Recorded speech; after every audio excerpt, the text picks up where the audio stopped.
having conversations with myself cause I feel like I have nobody to talk to. I be having conversations with myself cause I feel like I have nobody to turn to. Everything was green light, now we got the red. Could've had somebody else choose you instead. I be having conversations with myself cause I feel like I have nobody to talk to. Got up in the morning, took a shot of Azard. And girl, you left my stomach in a knot. Took my lighter and you burned the bridge. Thought you was a writer, no, you just an idol. You got me feeling like Big Sean in this 5, 4, 3, 2. I deserve a minute, wait a minute. Gotta get up and over, regain my composure. No longer my lover, finally finished and you did it. Girl, you really showed me. Think with your heart, don't think with your body. Clever. Sorry not sorry, sorry not Justin Timberlake, write me a river. Lately I be having conversations with myself cause I feel like I have nobody to talk to. I be having conversations with myself cause I feel like I have nobody to turn to. Everything was green light, now we got the red. Could've had somebody else choose you instead. I be having conversations with myself cause I feel like I have nobody to talk to. You tried to convince me it was all in my head, and I felt like it's not you, it's me instead. Hey, I wanted to rock with you, roll with you. Said you was my baby girl, then you left me too. Everything was kosher, perfect like a poster. Then I got word that you wanna lead a picture. Off with somebody else, off with the jerk. With the shame on me, I really thought that it could work. Off with somebody else, off with the loser. Shame on me, I really thought we had a. Lately I be. Oh, global greetings. Welcome to another edition of the Topics here on Real Entertainment Network.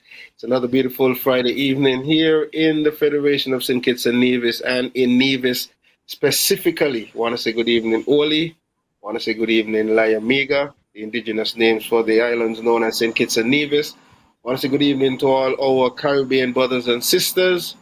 And to those of you, wherever you may be geographically, whether it's in Africa, whether it's in China, whether it's in Russia, morning, afternoon, or evening, some one of these greetings would be applicable to you. This evening, we have a very exclusive edition of the Topics. Usually it's everything agriculture on a Friday evening, but we have two very special guests this evening. We have with us Azard Gumbs, Deputy Leader of the People's Action Movement, and Counsel for the housing project company and St. Kitts, the company that should have done 2,400 homes. And we have with us Brian Singh, who is the director, the CEO of that company. Also with us, we have our our usual co-host, Banky, Shabazz Banky King. And we say good evening, Banky, then we will give an opportunity for our guests to introduce themselves and tell us a little bit more about themselves. And then we get into some of the questions that we would have for them. And also at some point, open up the lines so that those who may be calling in or choose to call in can call in. And we would also pay attention to some of the comments on the feed, whether it's on YouTube, Facebook, or Twitch TV, as we stream simultaneously on Twitch TV, Facebook, and YouTube. And at this point, I would also want to encourage folks to go on over to the YouTube platform, look for Real Entertainment Network, subscribe, like, and click on the notification bell so that you would be updated every time there is a program on the platform. So with that said, I say good evening, Banky. Welcome to another edition of The Topic. Yes, good evening, and good evening to our guests, Azad, and good evening to our special guest, Mr. Brian Singh. Greatly appreciated that you guys can take the opportunity to be here in Real Entertainment and the Topics. Good evening to our folks who tune to listen, the viewers and listen audience, wherever you're at. Thanks again for another Friday evening. You could be doing any other thing, but at least, you guys choose to stick with Real Entertainment Network. Whether we choose to shift up sometimes, this should depend on how important the topic is. So we really had to take a break for this evening from the Everything Agriculture show. We'll make up that show for you all next week. We will have our guest will be Sankofa, who will speak on his trip over to Nigeria.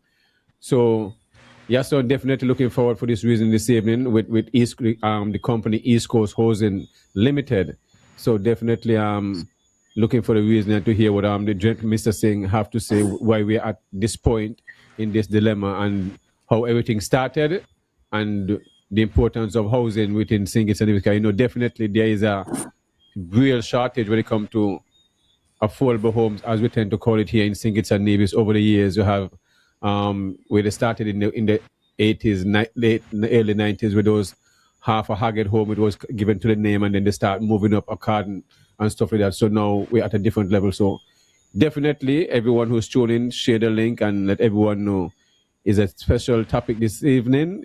It's a double bubble this week, where we're going to finish out this Friday with East Coast Housing Limited and the controversy going on within the government, within the federal government right now. Yes, son?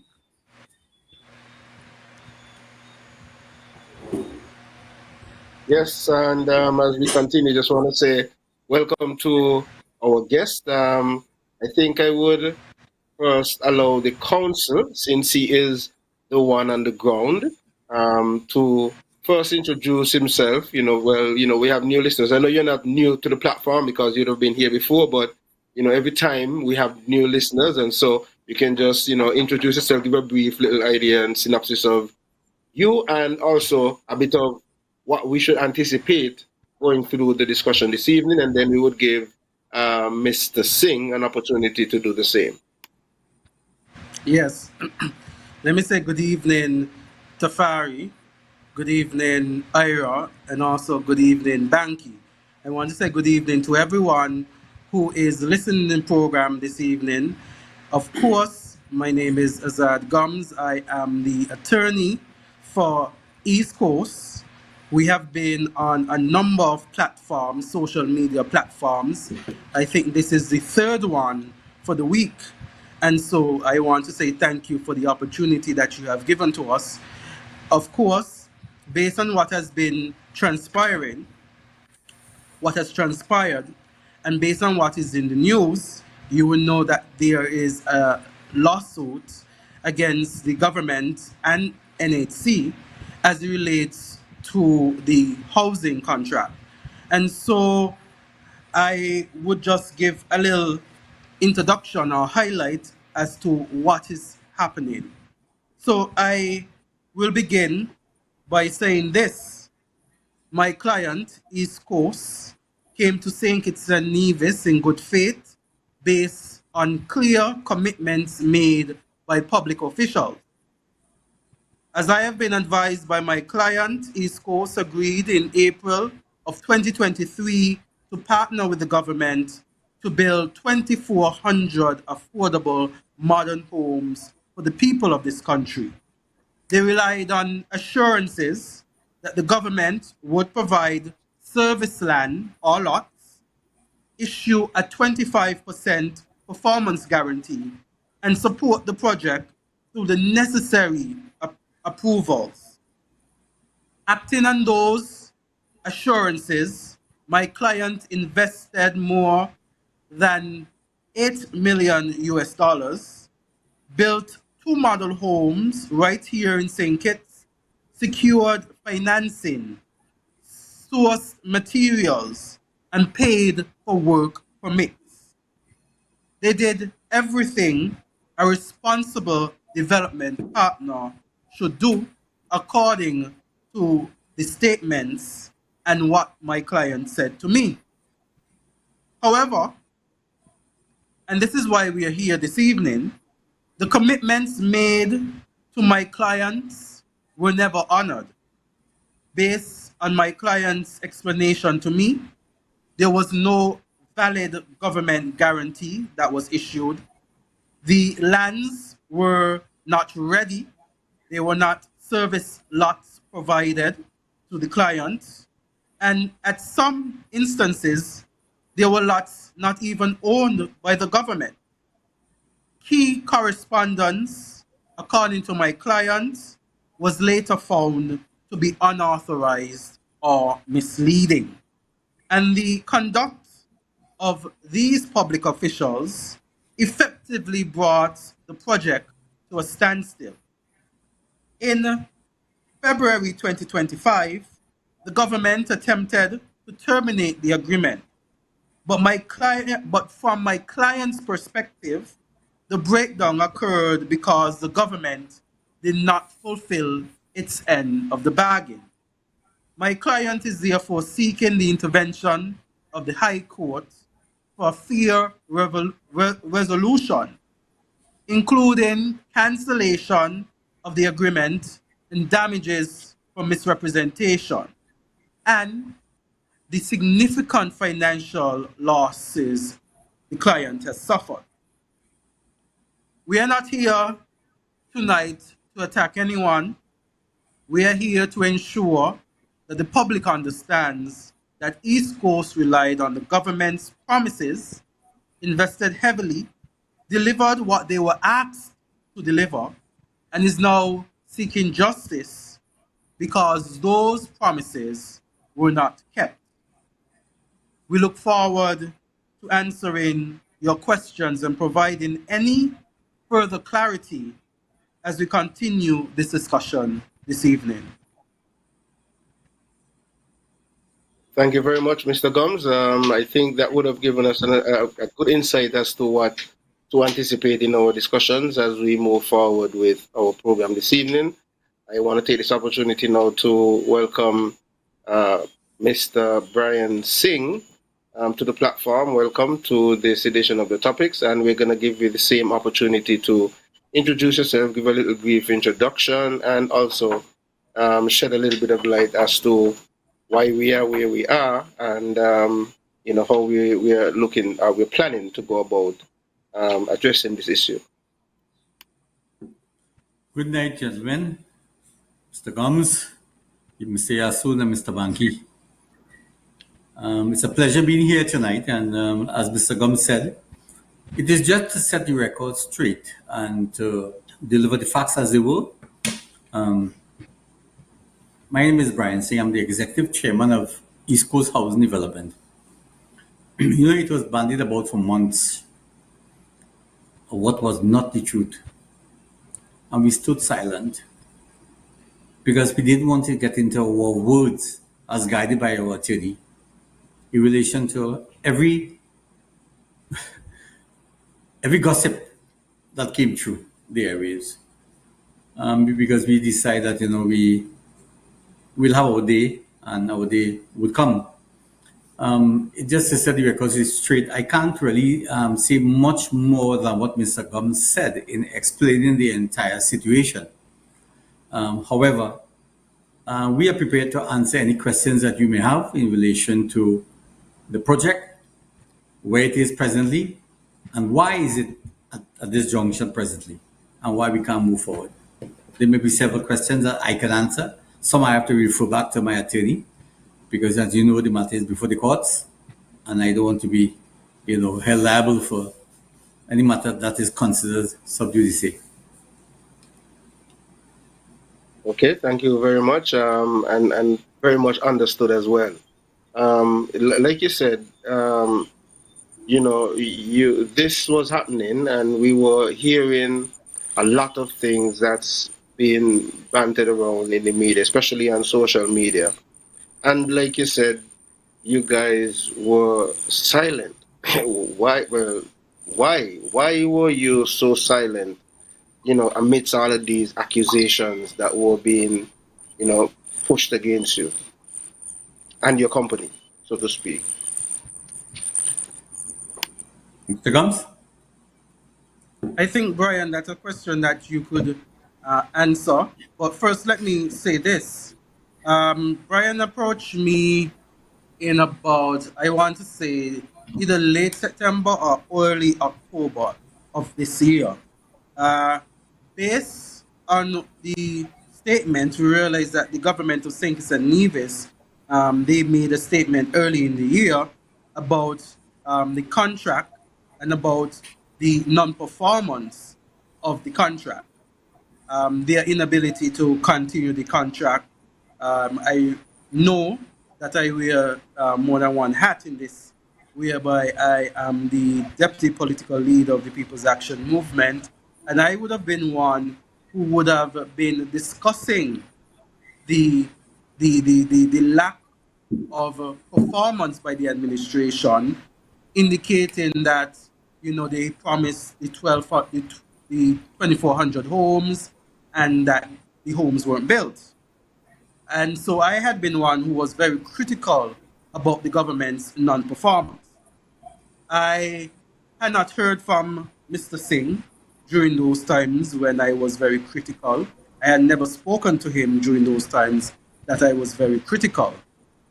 And of course, I thought that at the time when the contract was being boasted by the government some 2 years ago, that it would have been a very difficult contract to perform. Because when we look at the fact that you're building 2,400 homes, it means that you'll have to have at least 2,400 lots, you understand? And I know that it's not easy for government to acquire, to do the necessary work to distribute lands so quickly and so easily. Fast forward to answer your question now, and not to answer Mr. Singh's question, because only Mr. Singh can say why he was so silent. I was approached at about late September, early October, and we had filed. Mr. Singh came with me and he spoke to me about his application. At the point in time, I had reviewed it, I looked at it, and I saw that there could have been some merit to it. And then he would have heard that a number of social media platforms would have been discussing the matter of what would have been alleged his non-performance. And so the matter was filed sometime in October, the same month. And during the time that it was filed, the client was still silent on the matter. If you realize, I think the first statement was made by me through a social media platform, because a specific social media platform had been speaking about Mr. Singh and his company, and he felt as though that the story needed to be told. And so it was on that occasion, for the first time, that I indicated to the social media platform that there is a matter in the court involving the same East Coast Development and the government of St. Kitts and Nevis and the National Housing Corporation. And we waited that long, even after the matter had been filed, because government has, or any person, when you have a claim, those who are defending the claim have a number of days to respond. And so I thought it best that nothing should be said until a response be given. The timeline for the response had expired, and the government, instead of responding via defense, they respond by asking for a stay of proceedings. Of course, we would have already made the necessary application to object or oppose to that application made by the government. But for the time it was filed until now, I had advised the client to remain silent to see, because we wanted to take it a very legal standpoint. It was only until the matter had continued to be pressed in the media that Mr. Singh reached out to me, and I said, okay, then we can do a statement. And from there, we decided Mr. Singh would have to give the permission that Mr. Singh wanted to tell his story. And so he has chosen the opportunity, or he has chosen these platforms to give his story. And I'm here because, the matter is still in court, and I don't want him to say things that would jeopardize his case. Okay, so I think I am happy that you responded, and this is not generally how we start our sessions, but it's just because of the backdrop of what Mr. Singh said at the almost at the end of his introduction that caused me to ask a question. So what I'm going to do now, I think I'm going to just give the audience a little backdrop of the East Coast housing scenario, put it into perspective, and then begin my first question from there. My second question, sorry. So the East Coast Housing Development Limited, led by CEO Brian Singh, signed a contract in 2023 with the St. Kitts and Nevis government and National Housing Corporation to build up to 2,400 affordable climate smart homes over 4 years. But the project stalled amid disputes leading to a lawsuit by the company alleging government's misconduct. Singh has publicly claimed the government terminated the agreement in January 2025 without cause, occupied 2 model homes without payment, and failed to provide necessary lands, while his legal team, including Azard Gumbs, accuses officials of misfeasance and inserting false information into legislation. These questions. Well, let me clear up that. I mean, I don't know where you're reading from, but I cannot make allegations as I am the attorney, and whatever is being said or done is from the claimant standpoint. So Okay. I was not there. I was not party to the contract. As an attorney, you voice your clients. You voice your client's position. You understand? Right. Because you based on what the client has said to you. Okay. But go ahead. So I will almost at the end. So it was like I'm saying these questions target Singh to unpack the timeline, allegations, and fallout for the tour podcast that we would have, here with Shabazz Banky King and myself, along with you and Mr. Singh. So, can you walk us through how East Coast Housing first partnered with St. Kitts and Nevis government and National Housing Corporation for the 2,400 climate smart homes, including key milestones like the 2 model homes built in Connery and in Taylors?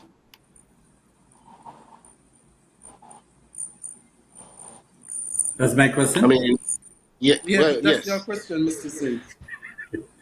Well, we started like any other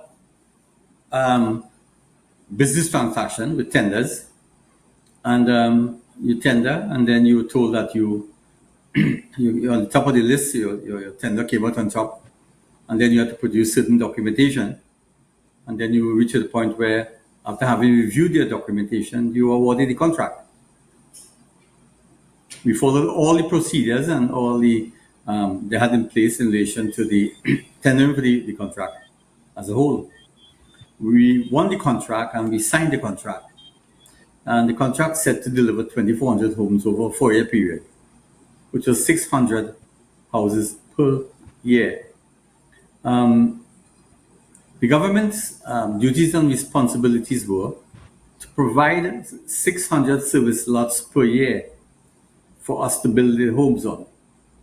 These service lots, and to explain what service lots mean for the not engineering public, these are lots, clustered lots that had road, lights, and water, access roads, lights, and water to each lot.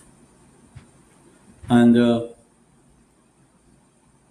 this is what we got 2 different lots to build the model homes, and we did complete the model homes, and we did hand it over. The model homes were part of the first 600 service lots that we got.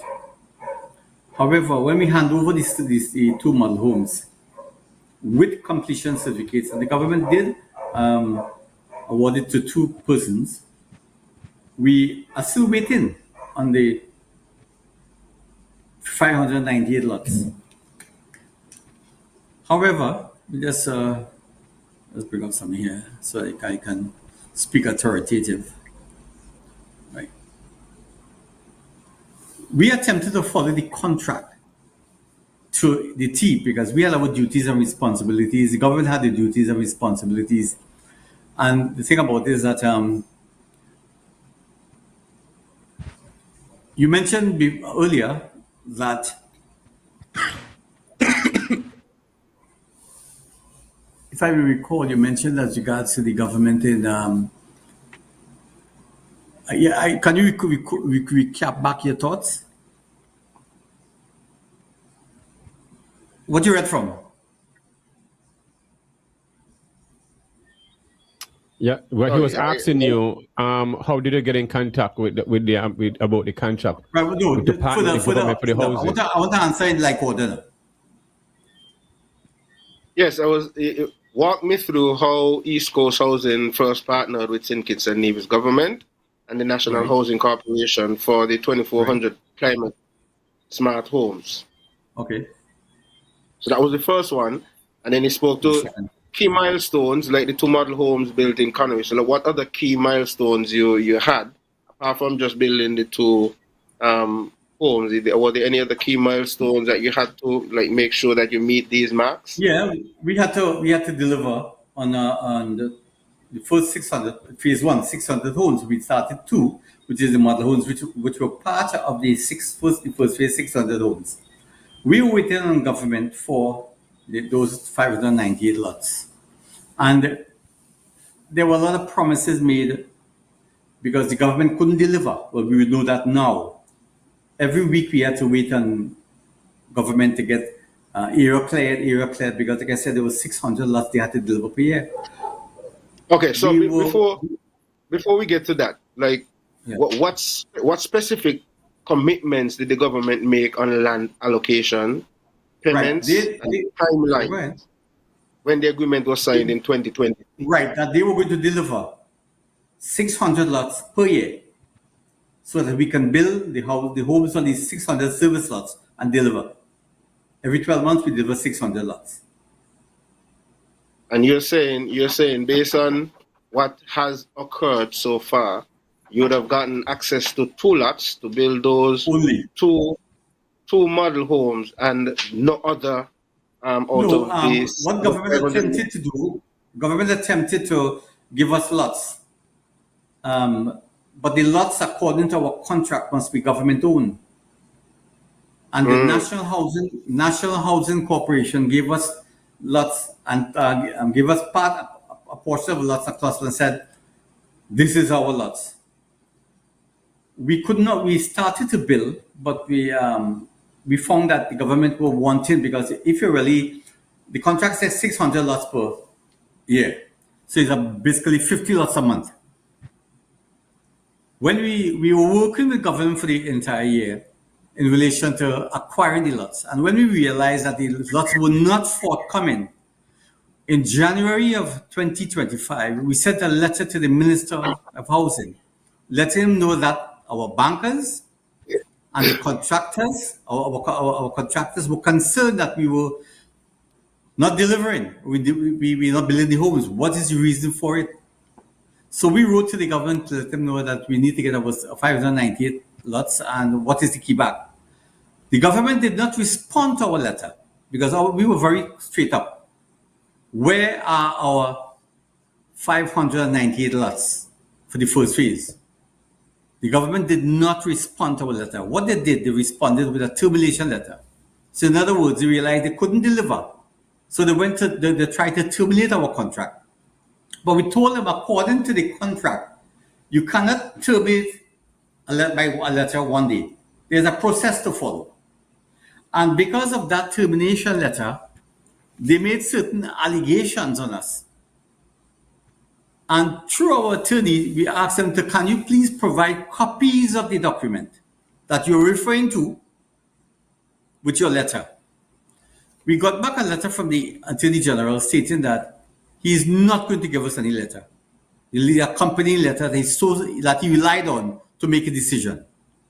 So through Mr. Gumbs, we decided to do our own investigation and try to locate copies of those letters, which we did. And in getting those letters, we realized that the contract, the documents that he alleged that were supporting the contract was fraudulent. In other words, in the contract, within 30 days of signing of the contract on the 28th of April, I think, 23rd April, whatever, 23rd April 2023, we saw 30 days after we're supposed to get a government guarantee.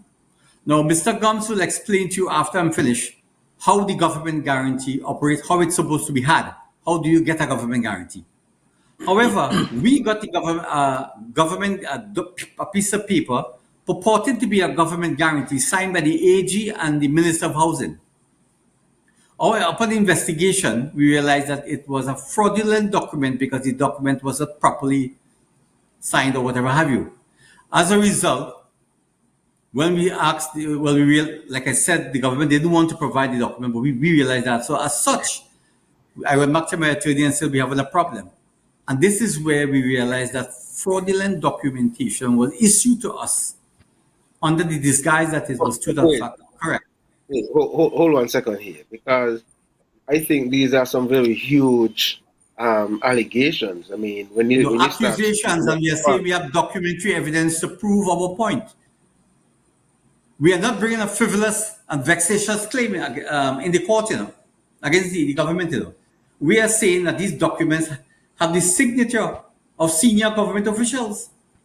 And when we investigated, we realized, according to the Government Finance Act, which Mr. Gumbs will explain now, we realized that the order to get the document, in other words, you're going to buy a car, you have to pay the money. You have to pay for insurance, and you collect your vehicle and you go. Mr. Gumbs, if you don't mind, can you explain to panel here, Brian, in relation to we receiving a government guarantee that wasn't properly executed? Brian, because I don't wish for us to enter too much into the case. Yes.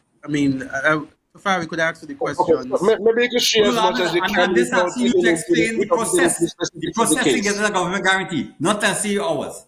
Was it processed in acquiring a government guarantee for any project? Can you explain that, or is that sub judice also? Well, I think because that's a fact in issue, I think it's best that we not go into that right now. Okay. Mm-hmm. But you can continue about... Yeah. Mr. Singh, yes, when you finish, the document was fraudulent, and we filed a claim against the government. As Mr. Gumbs has said, the government has not defended. I don't know if that's the correct word. They asked that the claim be set aside, and we have objected to that. We are saying that, coming back to you, Mr. Ansel. Yes. What I don't want to do this evening, for me at least, what I don't want to do is to tell Mr. Singh's story. I wish that that he tells the story as much as he can. You understand? I don't want my involvement to murky the waters, so to speak.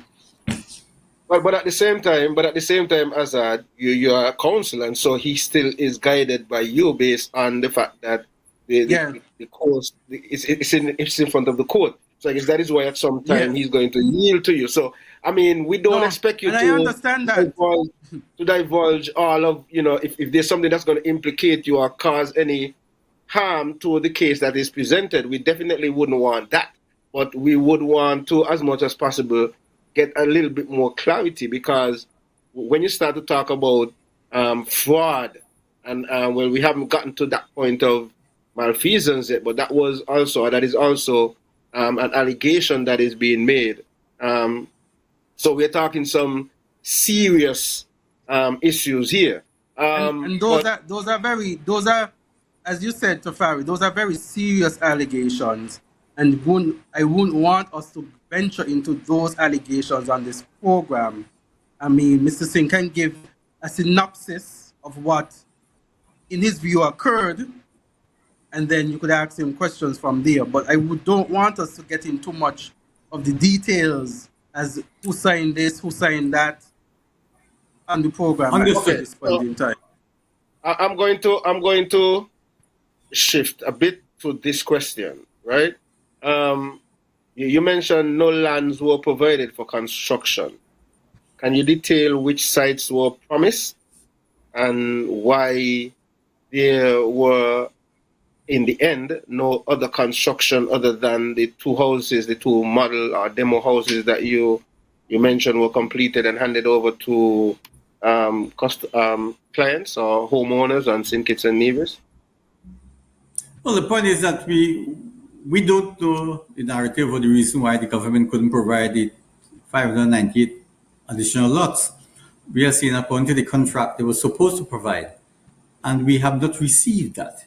So if we don't receive the service lots according to our contract, we cannot continue the contract. And perhaps, Brian, what you could do is explain what is meant by service lots to persons out there. Yeah, I did just so I'll say it again. Service lots means infrastructure lots. Internationally, it's called infrastructure lots, which means that the clustered lots must have road, lights, electricity, and water to each lot of land in the cluster of lots. And in the contract, were you responsible for making sure that roads and water and light? That was not in the contract. It specifically said the duties and responsibilities of each parties, which is myself as East Coast, National Housing Corporation, and the government, Ministry of Housing. My job was strictly to build the homes once the infrastructure or the service lots were provided. Okay. Banky, any question from your end? Yes. Welcome again, Mr. Singh. Good evening again, and those who tune in. Let's start with some simple stuff. The type of homes that was supposed to build, the bedrooms, 1, 2, 3. What type of home was supposed to be built? 1, 2, and 3 bedroom homes. And what size of lot would have been made available? The size of lot, the square footage. Do you know the square footage of the lots? That is supposed to be available. Basically, it was 5,000 square feet. 5,000 square feet. Earlier, the cost to provide lots like home here. So we understand what you're speaking of, Carl.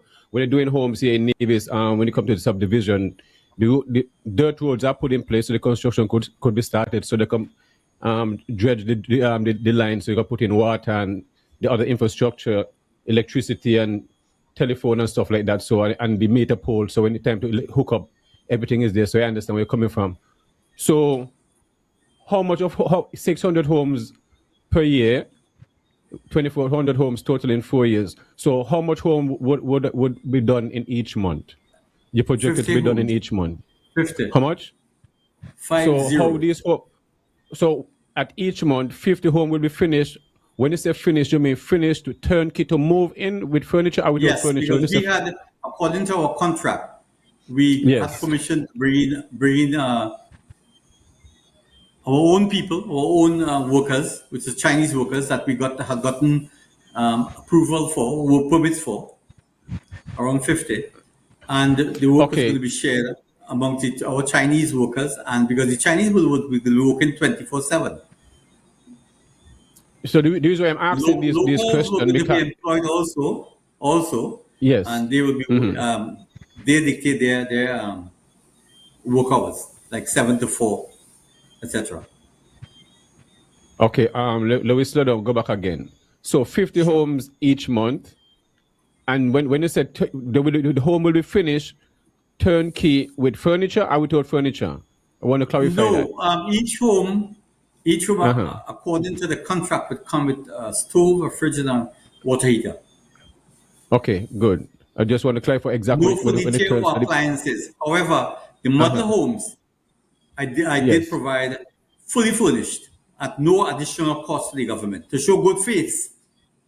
Okay, no problem. We're gonna get to the model home. I just want to get through this phase here. So we're going back. So 50 homes each month. So how much Chinese workers were supposed you had planned to import or bring into the country to work on these homes 24 hours? non-stop, along with It's work. How much you have? maybe about 50 to 50? 60 if need be. Yeah, 5 north to No, 60. 50 to 60. That was you had planned to work on 50 homes, and Yes, along with the and along with the uh-huh, local labor of maybe 300 or 400 locals. with 300 or 400. Okay. So how was this home supposed to be built? 'Cause traditionally, when we build homes here, we'll dig the foundation 2 feet down. We put in the steel frames. So and then we pour the slab. And how were you planning to build these homes? The same way. However, we were just to be using, instead of concrete blocks for the walls after the foundation, we were going to use Yes. panels. We bought it. We bought in Okay. a factory to manufacture panels. That was a fast operation. So while you were taking, I just want to give a very, very, very rough estimate. Let's assume it's taking a week to put on blocks. This will take a few days to put on the panels. Well, I understand I mean, we do their construction. The panel is not something new within the Federation of Singh and Navies. Very good. But what Excellent, happened with the panel? With the panel, since where's the concrete going to come from? Because using the panel and more concrete, which means you're going to need more steel. You have to have more steel bars, and if you're not going to use steel bars, you mean you have to use fiber. So you see what I mean? If you understand, When you say fiber, what do you mean? Fiber Where? within the concrete. Fiber or something within like the 2 walls? Within the 2 walls? Yeah, no. Mixed within the concrete. I mean, mixed within the concrete. If you're not going to use steel, the half in terms of asking you which if you're going to use steel, if you're going to use the fiber mixed within the concrete. In the walls, the panels were both Yes. sides of the wall like the bricks, and in Yes, the middle of the of panels course. you had the rebars, and we put the Yes. concrete inside the bars, go straight up the roof and come across Yes. over as one. But what I'm saying, but when you're doing rebars in a situation like this, it means you really have to do some close rebar instead of if you were Yes. using blocks. If you're using blocks, I want the general public who listening who don't understand this type of technology. We The trained engineer have to contractors. put A in. lot of contractors came No. to a meeting, and it was No, explained I to them how understand the that, system but I understand that, but I want the listening audience to have an idea for those who don't understand What's the your type of question? What's your construction. question? No. Because here the concrete here is very expensive, and with how the design you're speaking about would be to me would be more expensive than using blocks. So that's why I want to know where the concrete going to come from if you're going to provide your own concrete. We were buying concrete. I see that's my trade secret. I can't go into detail, but I'm just I'll tell asking. you. We were buying it locally. Okay. Negotiated and buy Yeah. locally. Because you talk Okay, about so you- 2,400 homes that the Federation never saw for their lifetime. And the amount of Yes. building materials and whatever we had to get, we were going to boost the economic Yes. growth in the economy, the local economy. So if you go to Yes. someone who's selling concrete and said, well, our price is normally $250 per meter, unless I'm giving you 2,400 homes, multiply by X, whatever have you, which will bring you anywhere around $60 million for the contract that you never had and will never had, then you and I can negotiate Yes. to go down to maybe 200 or 175. That is where Yes. negotiation comes in, my trade secret. So I don't want to go No, into too many details when I No. That is fine. That is fine because those who listening have to have a pretty much understanding. Because concrete, the average cost of a yard of concrete here is almost $395. So I have a little. I agree know with you. that, but I agree with you. No. But Good. because Of course. The Yes. local is building one house at a time.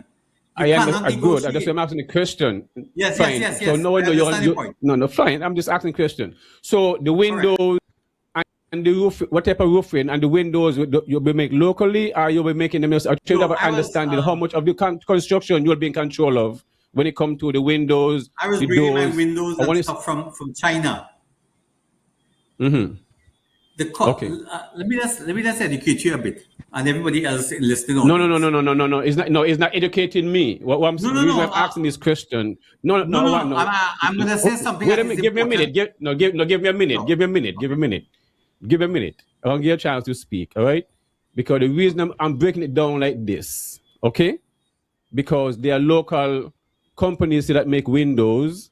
I'm just speaking as a civilian and as other business people here who listening this, who have business when it comes to making windows, making doors, making some of these things.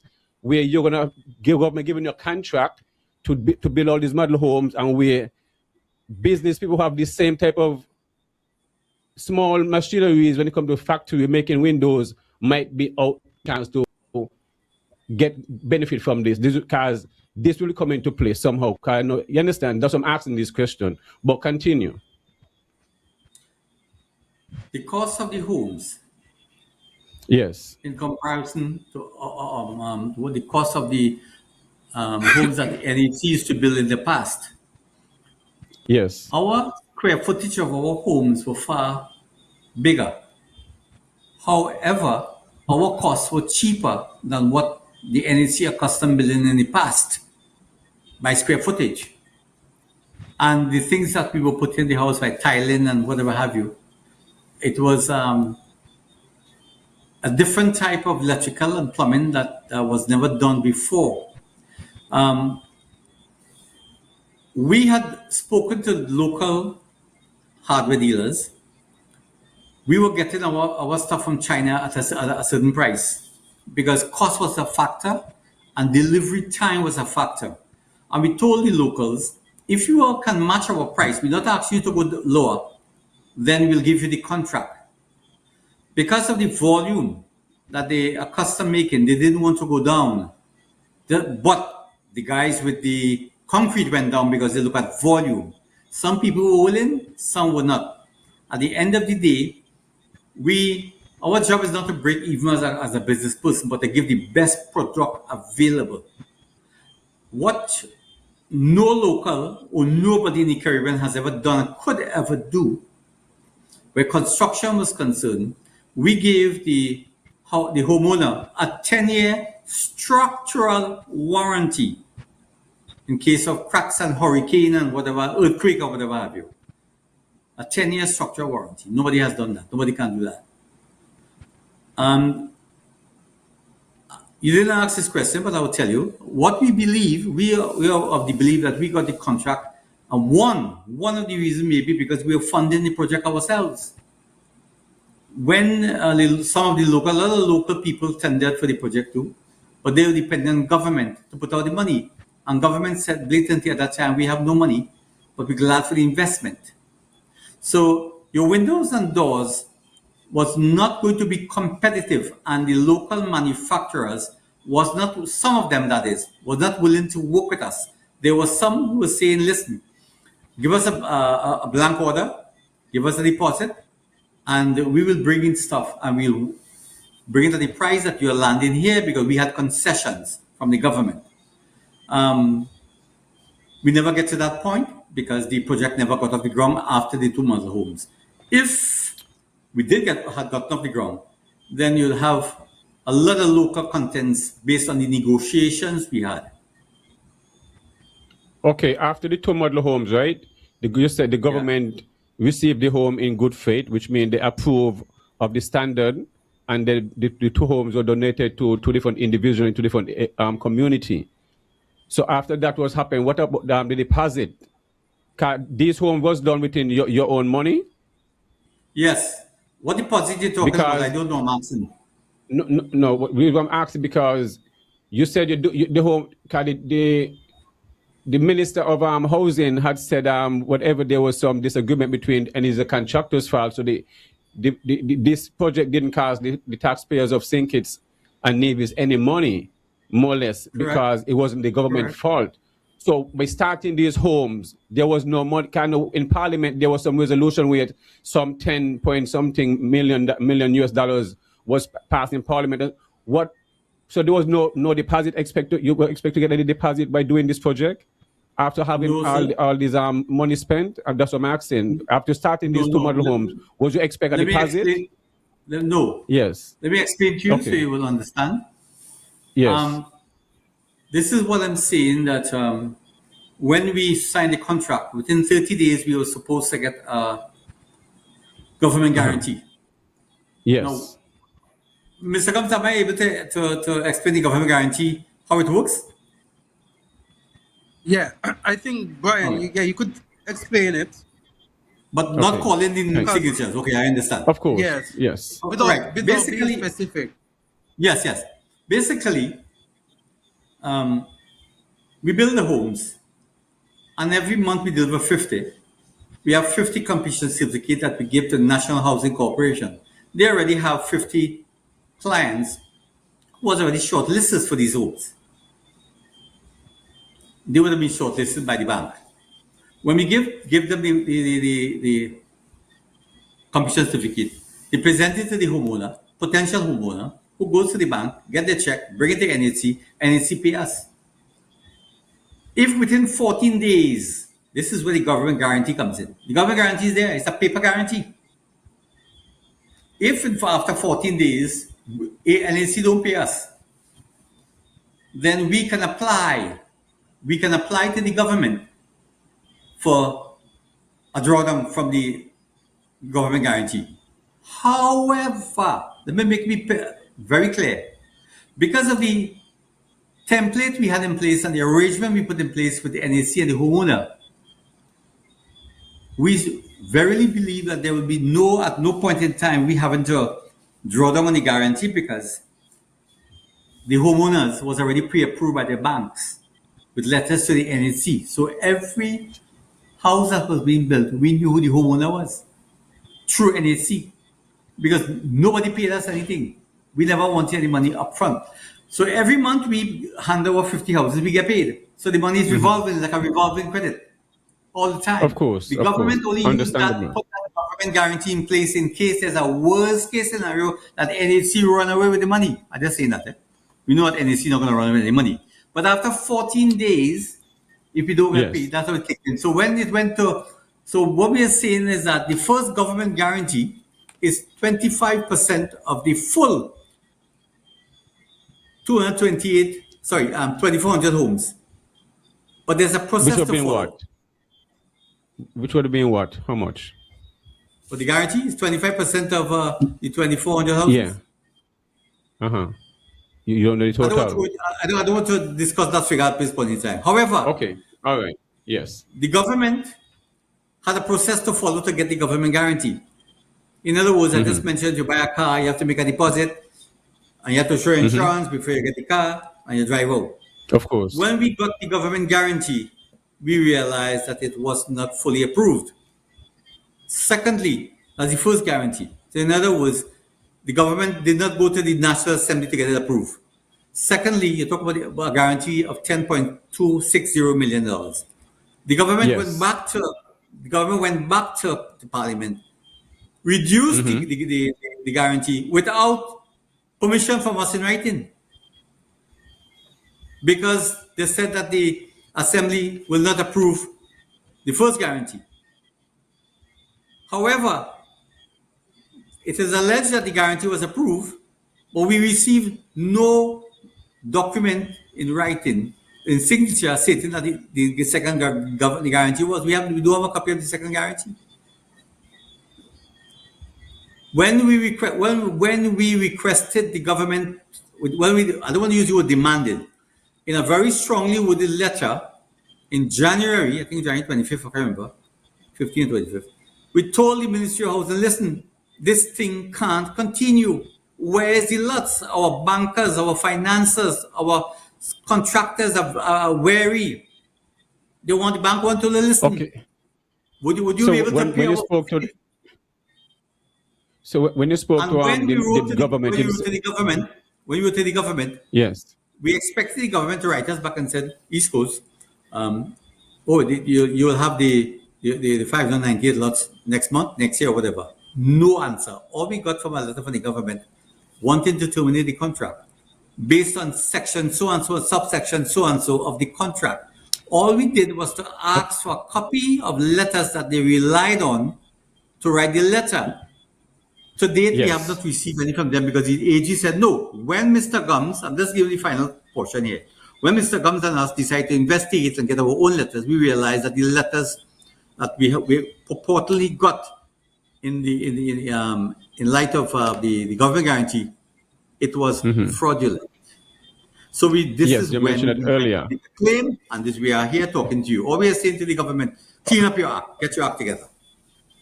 Question: Let me piggyback. Earlier, you mentioned the homes that your building is larger, but at less cost. Cheaper. How much? Yes. Yes. How much The, different square footage The, difference? the NAC house before was 1,200 square feet. Ours is 1,288 square feet. That's 3-bedroom. The 2-bedroom is 862. Ours is 879 square feet.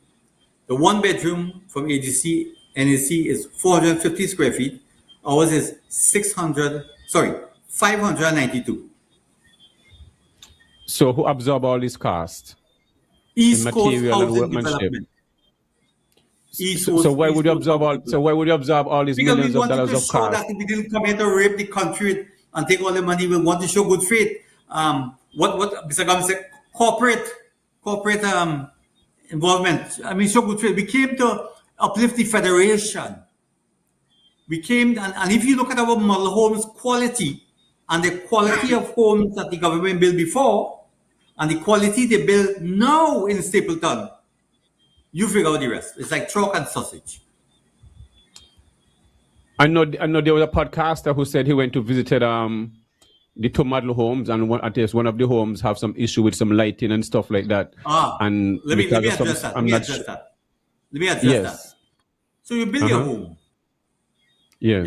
You have a hurricane, mini hurricane, or harsh winds. You have lightning striking, and 1 or 2 bulbs will blow. Or is a bulb? 1 or 2 bulbs will blow.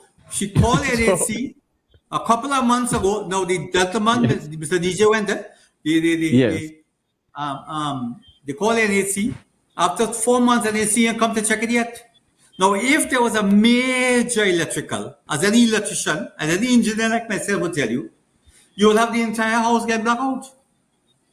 But lightning strikes where it wants or whatever, and you may have experienced that home too. It didn't. All right. Okay. I left that there. You said it's a ball blow. I don't. There's a ball blow. But from what the gentleman said, he said he had some electrical issues. Cause he said he volunteered. He gonna do the work himself and stuff like that. We speak in the plural. Yes. That's a dangerous thing. But you identify the bathroom, the living room, and the kitchen. The lights are not lighted. But in the rest of the house, and all the other appliances, washing machine, dryer, yes, stove and fridge is working perfectly. All the lights in the other rooms working perfectly. And I don't know the situation. I just mentioned. I'm telling you based on what he told me. No, I'm not the author. Okay, he's telling me that she said. Oh, so you had a conversation with the gentleman. Only after the storm. No, what I'm saying, Mr. Sin. So you had a conversation with whom? Who do you had a conversation with? DJ Mauricio. Okay. All right. Okay. I just want to clarify that because you had hands-on information. Let me just tell you for information's sake. When the model homes was built, I used to go every month while waiting for the 598 homes, the service lots. I used to go every other month or every week. Sorry, let's say every month to make it safer. To both homes, identify myself as the contractor or the developer. How is everything? If, however, so there was a problem, Mr. Sin, after signing this contract, and the government was supposed to provide like these 600 these service lots each year, did they say, well, did they assure that these lots are available in different constituencies, and they have been started to clean and putting these things in place? Did they visit any of these lots? They started to clean after 2 years. Which area? You know the area they started to clean? They started to clean Sunny Point. At least we started to do some work in Otley, sorry. They did some clearing in Stapleton, but we started to do some work in Otley. We started with 20 homes. Okay. Only to realize, and this is we talking law now, not hearsay evidence.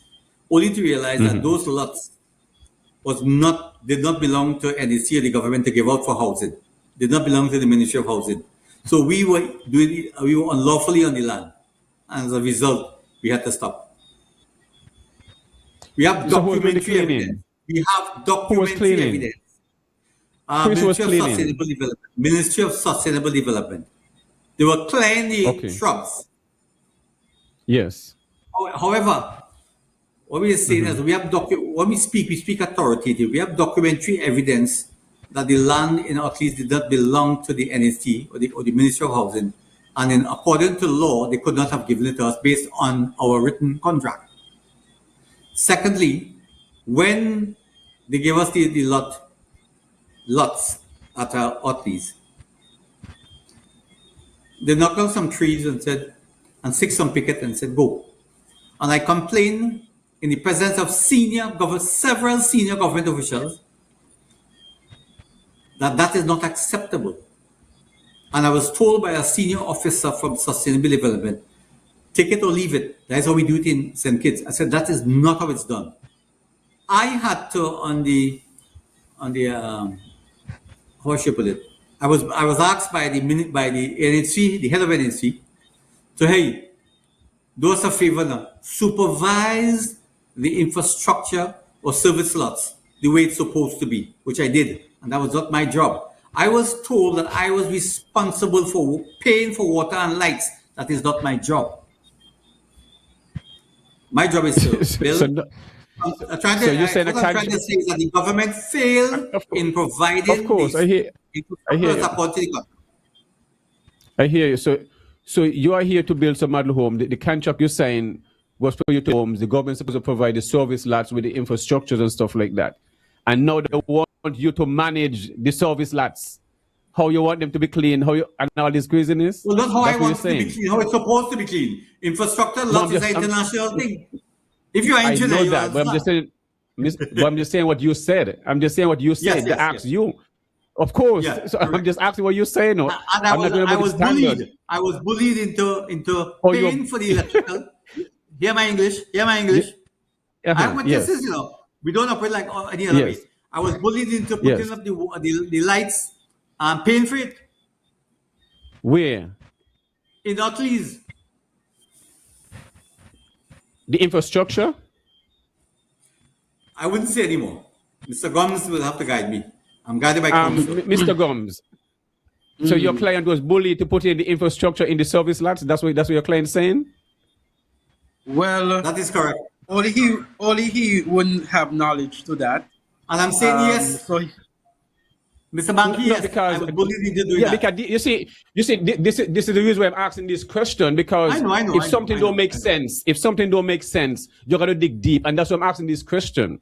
And that's why I want Mr. Singh. I can answer you. Of course, I mean, watch.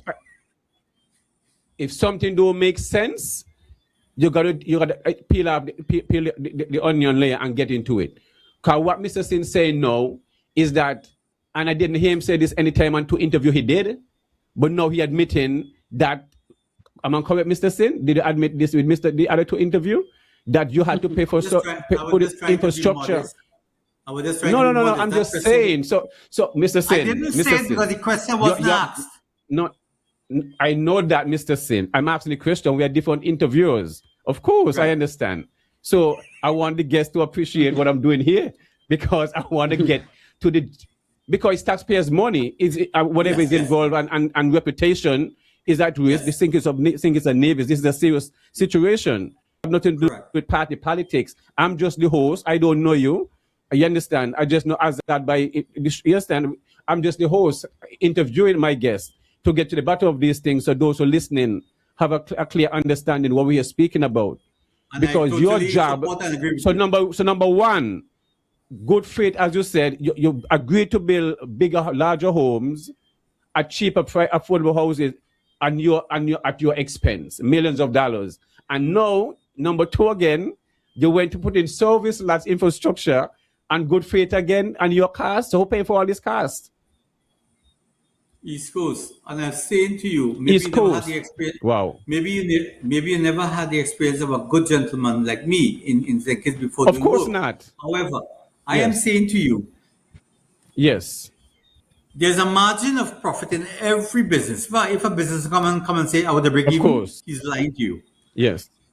I told myself, looking at the bigger picture, if my margin must be 5,000 per home, and let's use an example. Of course.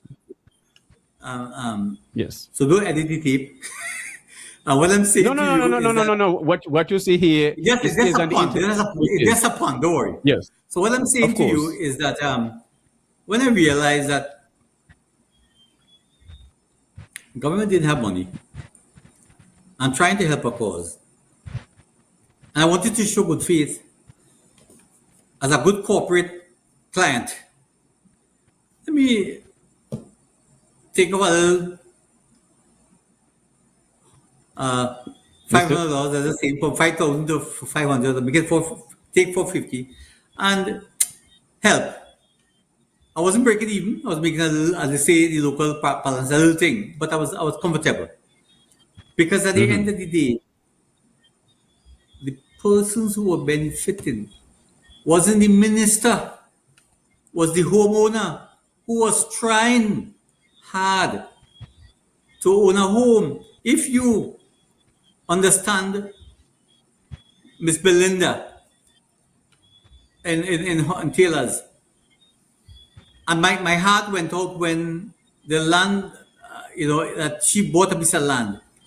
She had no big government job, wasn't a minister, and a lot of people bought land. She paid up for her on a sacrifice. So it's people like those you want to help. People who struggling but have families that want to go into homes, and the government might be restricted to a certain point because they have to what they call it, account to Parliament for all money spent. I don't have to account to Parliament, so I can give her $500 more in a house. That was not a problem for me. Yeah, So yeah, I am Mr. saying I was Singh. given But good faith. Go but ahead. you see how this one, right? Where your job is not to put in the infrastructure when it comes to the water and the lighting and stuff like that. You end up past your where you already incur costs building these homes of a larger size, and you incur more costs now overseeing the site of the the site we're supposed to be cleaned and put in the infrastructure. You end up doing all the things the government's supposed to do. You realize, and now I you're in love this saying kids. predicament. So you love seeing kids, Yeah. but this not business The like Mr. people. Sin. You're professional. This I not didn't say I business like break we can even. No, know. no, no, no, no. Listen, No, you wasn't paying no. attention. I didn't say I Right. do it. I didn't say I break even. I said I took out a No, I little didn't say from you my break profit. even. I I said was this is very not business comfortable. like. I Well, understand. this No, is I but got business. you. Banky, Go ahead, yes, man. Yes. from what I have listened to and gleaned from Mr. Singh, what he's saying is based on the fact that he is not just looking at a project from a small scale. He is looking at a big project. You're talking 2,400 homes. So he's It's a looking huge. at the bigger picture, the wholesale. Because when you're buying bulk, you're going to be able to negotiate with whoever you're going to be buying from, whether it is The local, whether it's savings they are foreign, passed on. whether You're it's right. wherever. So Yancy, you're going to you're be able right. to And the to have savings them they'll pass savings. on to the homeowner. Right. So what he's saying now, But yeah, even yes, though son. he may be Yes, able son. to, You yes, realize the government. What Mr. Sin saying earlier that the government have him now doing the service lots out of his pocket, yeah, and that but was not his see, responsibility. remember, Banky, it's Okay. a win-win, it's a win-win scenario. So at the same time, as he said, he's doing certain things out of good faith to some extent. To some of it, maybe they may have been able to renegotiate and he get payment and the back end of doing these things because at the end of the day, it would have been for the benefit of the people that the government would have looked good at the building is done and he would have gotten what he needed to get. So he didn't mind losing if it is not making as he gave the example of the 5,000. If not make 5,000, but at least he make three, he still didn't lose. But at least the people benefit from the 2,000 extra that he could have gotten. So I could see from his perspective in terms of what he explained.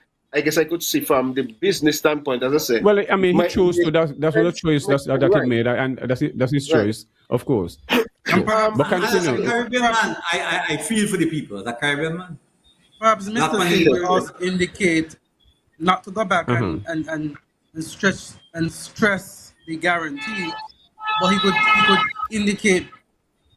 indicate perhaps where a guarantee would be beneficial in this or come into play at this point in time.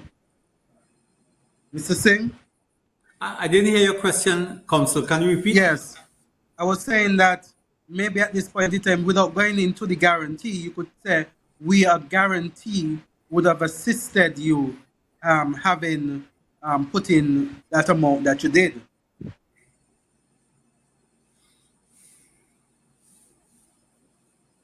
Counsel, break it up. Okay. Banky was basically saying that you're being a good Samaritan, whereas you're building Yeah, all of this and not receiving anything in return. right. Part of the guarantee would have been that if the government would have, if he was not in a profitable light, or if he had not received monies as expected, then the government would have been expected to, via guarantee, government guarantee, supplement some of the costs. No, that's not true. No, that's not true. Government is not going to Okay. complement any costs.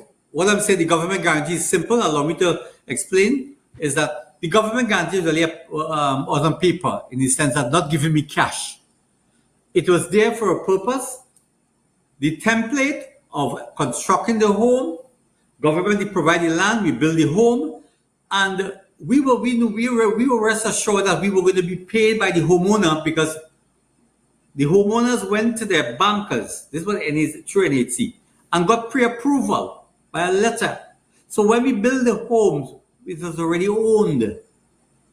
So it's only in case of worst case scenario, if when the check came to NHC ran away with the money, I never said they did it. If for some reason NHC didn't pay us in the 14 days according to our written contract, the guarantee would kick in. It was just a measure of comfort of payment to us and to our bankers. So we are saying we wasn't fearful of the government guarantee. Just after the fact, we realized the government guarantee was a fraudulent process document. Coming back to the point, and Banky and I don't know if you could identify with me on this. Sometimes you go along the road, and I'm using this as an analogy in relation to closing this thing, and you have $25 in your pocket. I don't know if I'm just asking you the question because I would have done this. And a child is in a store or supermarket and asks for something, and the parents say, I have no money. And it costs him $5, and I have $25 in my pocket, or even $10. How Brian Singh operates. I would take my 10 and pay for the $5 not because I want to show off or because I want to I have $5 more. That's how I grew up. I grew up with my grandmother. And I would pay for the child and I walk away. So then you ask the question, what benefit I have there? You know what my benefit? Joy in my heart to see a child smile. That is Brian Singh. That is what I brought to East Coast. That's why I brought to the homeowner. For those who could have seen it. This is why the homeowner got, I don't want to call the figure, but of 2 fully furnished homes of appliance and everything else that they will not be able to purchase for that value. Okay, right now there are some containers that is at the port that have been seized or held or something like that.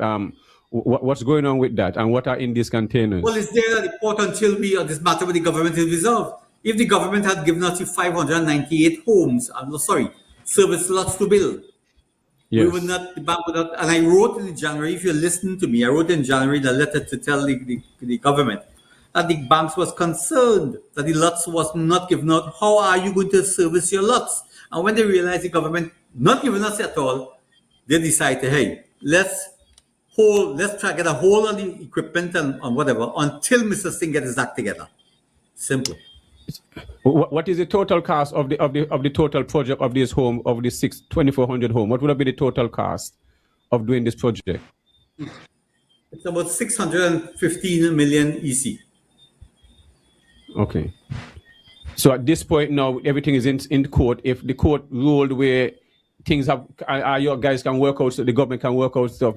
What are you looking forward from this situation here with the between the government? What you looking? Huh? Mr. Gumbs, will answer, please, if you don't mind.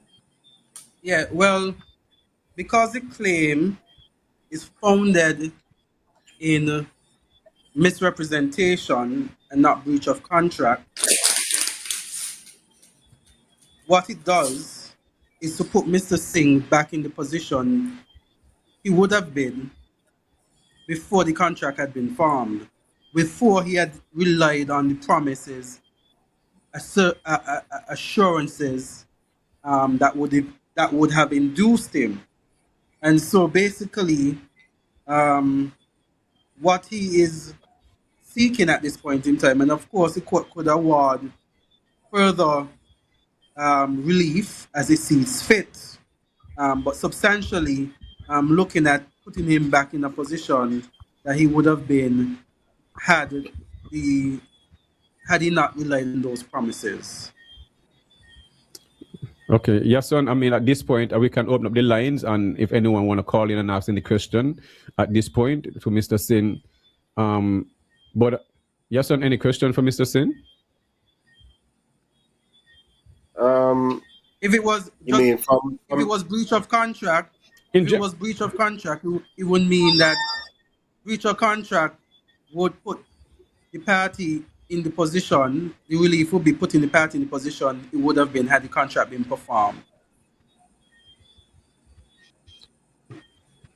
Okay, because Okay, by the government accepting the two model homes, it means they're comfortable and they approve that the homes them are built to their standard, right? So this shows that they accept this by accepting the homes, and by if they didn't accept the home and didn't give them to any individual to live in, it means they approve, they inspected them, and they are happy. This will show that the government decide to accept the homes. If they disapprove, they should not accept the homes. By accepting these homes and having people living in them, and did the people pay for the homes, or they just give them the home in good faith, as Mr. Singh be doing in good faith all evening? I have no I mean, control can you see that this good faith? the homes after. Of course, I understand. So hopefully that is being done too in good faith, because you see, like, we're in this good faith thing here all evening. So if I would hope that the owners them wouldn't have to I pay am for doing these the good homes. faith. I don't know the government have the same power. Well, You'll I'm have just to saying ask too. I mean, I'm working along with the good faith. I have no issue with the good faith once the taxpayers and homeowners benefit. I mean, that's fine. Correct. So, Correct. yes, yes, son. yes. Well, okay. Can In get terms in of some the- comments, if anything. In terms of the comments on the wall, okay, let's see. Let's see what we got going on here. Nettie Taylor said the cart leader, the cart lead the horse. How you can hire a contractor and don't have the land. Dretzel Barton says, good night, how are you? We've got Alvin Brown says you need to give time to the guests. Okay, Conwis bully the man, call name.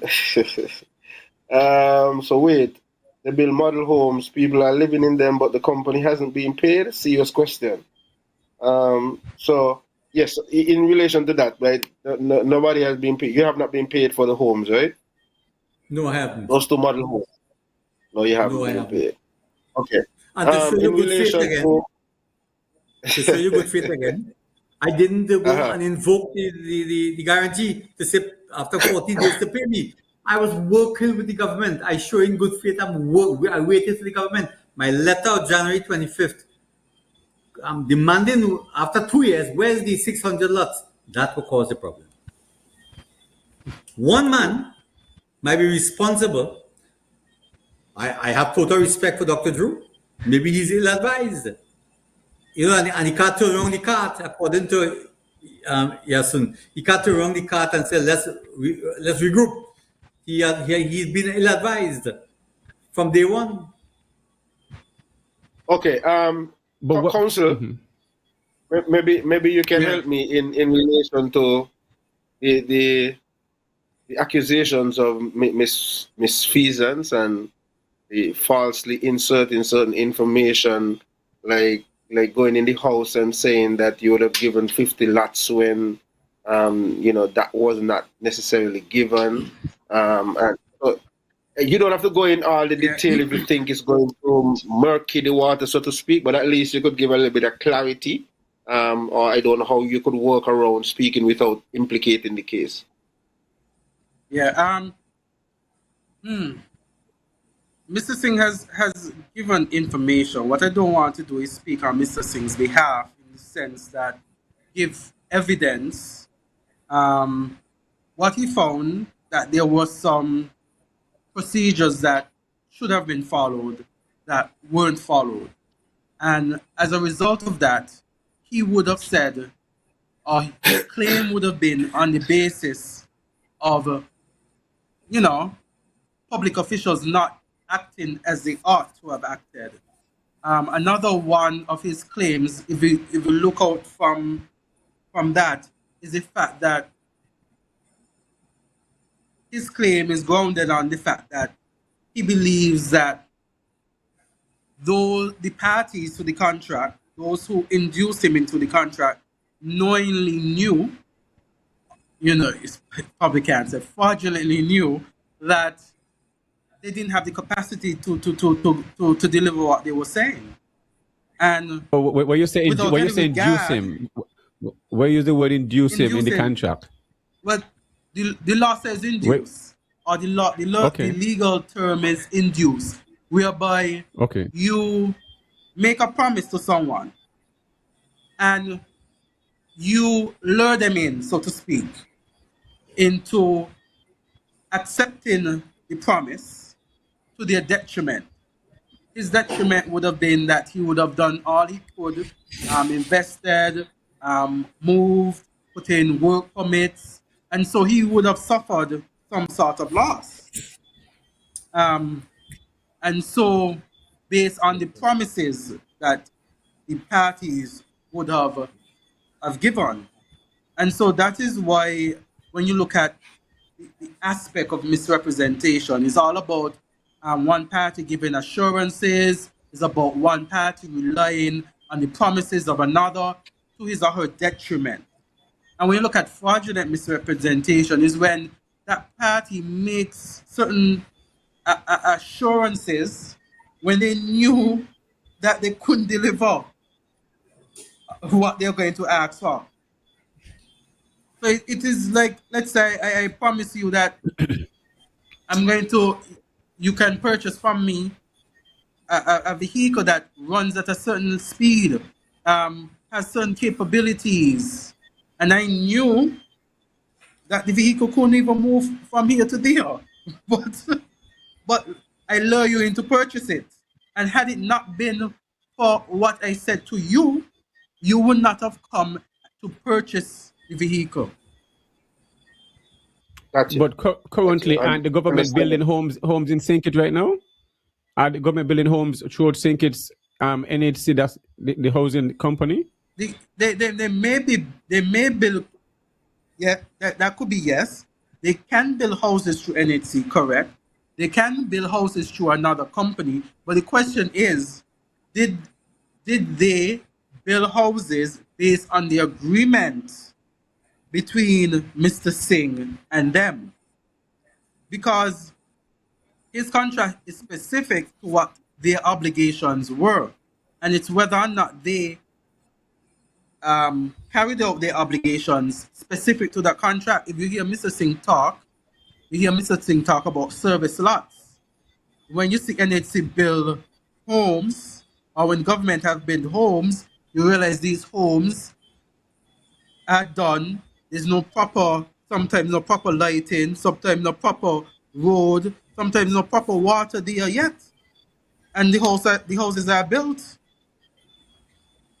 But Mr. Singh, What Mr. Singh had said based on the contract is that the government was to provide service lots. And I think Mr. Singh could break down what service lots is again. of course. Now, what I'm saying, Mr. Singh, which minister is responsible for housing that you relate to? Dr. Jeffrey Hanley. So when you speak to Mr. Jeffrey Hanley about the service lot, and getting these things going forward, 'cause I would love to speak to Mr. Hanley himself also So I'm just wanting to know if I can get with him and reach him out, because most of these ministers are There's a very letter difficult dated to January get in contact 25th with. or January 15th, I think, when I was sent to him. Yeah, so when you speak, We got no when the response. last time you spoke to me about I these have a things? lot of respect for Dr. Hanley. He's a gentleman, Ye- right? Yes. Just like I said, there's one senior person who is advising the prime minister and the cabinet, and it's causing all these problems. So Mr. Hanley is not the problem then? The problem is not Mr. I Hanley. never That's said what you're that. saying? I never said that. I said I he's know a you never gentleman. said that. So Mr. Hanley is not the problem. Yeah, I don't know this if thing that's take a the different problem. turn again? No. So this thing taking a different turn again? I mean, this, Okay, Mr. I mean, you so see, this don't make the sense, because you're losing money and you're Correct. in good faith, putting your best out there to make this thing work, because it seems like you want this thing to work and you'd like to continue the project. Because it don't seem like you just want to get compensated for what you have put in. I'm not sure to ask you for, like, you want to continue the project and deliver these homes to the people of St. Kitts. Because it seems like Mr. Hanley is out of this. Is like this is between the Prime Minister and somebody else. So, and Mr. Hanley is a Deputy Prime Minister. So therefore, the person to speak to is Mr. Hanley or the Prime Minister. Mr. Singh can't speak more than what he said right now. And this is where we at yesterday. This is where Well, I'm we asking these reached a questions. Can you point see where we now, at right now? Anki. We're at a We at the point standstill now. because Mr. Hanley, yes. Go We're at ahead. the point now where the matter is before the courts, and Of course. Yes. an advice of my attorney, I am not supposed to approach anybody. I got you. That's fine. Yes, There sir. was a Okay, time This when I was asked situation to here. approach, and I did approach, and nothing happened. We Yes. have tons of letters that back and forth. Yes. Yes, sir. This situation here, Trying right? to make this thing And work. But like I said, and somebody doesn't want it to work. Somebody doesn't no, want it to work. this Mr. Sin, I mean, I can see something and pick and figure it out easily. And this situation is just like this, the SSZ, where you can't talk no more. So if you can't see no more, it seems like you're supposed to speak to is Mr. Joe and Mr. Hanley, because Mr. Hanley don't seem to be the situation right here. And once I figure things out, it don't make sense. I don't like to assume. I'm not that kind of person. And where I reach at this point, you can't say much, because you know exactly is a third party involved. And this is where we is at. So the situation is within the cabinet itself. And this is what real entertainment and the topic is all about. Picking at the guest to get the real truth, to the bottom of the truth, and not to play party politics. I am not into party politics. I am here to get into Mr. Sin to speak when I want to speak about what other hosts can get out of you. We can get it out of you. That's what real entertainment is all about, and the topics. So now we know there's a third party inside there creating an issue. Yes, son. This is what it is. So let it be known, there's a third party. Jeffrey Ego. Hanley is not the Mr. Gumbs. issue. Don't let your ego people, let's say destroy people, let's say a party. people. Let's say people. So Mr. Hanley is not the situation. So let me say that. Mr. Sin don't have to say that. But from what he said, those who listen can figure it out for themselves. Okay? So this is beyond the Deputy Prime Minister. So the Deputy Prime Minister don't have much say in his own project. Because this is he's the one who came out and speak about the project and the affordable homes and to be large and all these beautiful things and so forth. And then he had to come back and say this is not working out. We're in a sad position right now, a very sad position, yes, son. Yes. it might not necessarily be that he don't have a say, but like Mr. Singh is alluding, there may be other officials within the ministry that may be because of In certain the things cabinet, that not the take ministry, other people in the cabinet. Oh, in the Cabinet is cabinet. collective The cabinet, yes, responsibility, son. and you have some Okay, who so- have more power than some.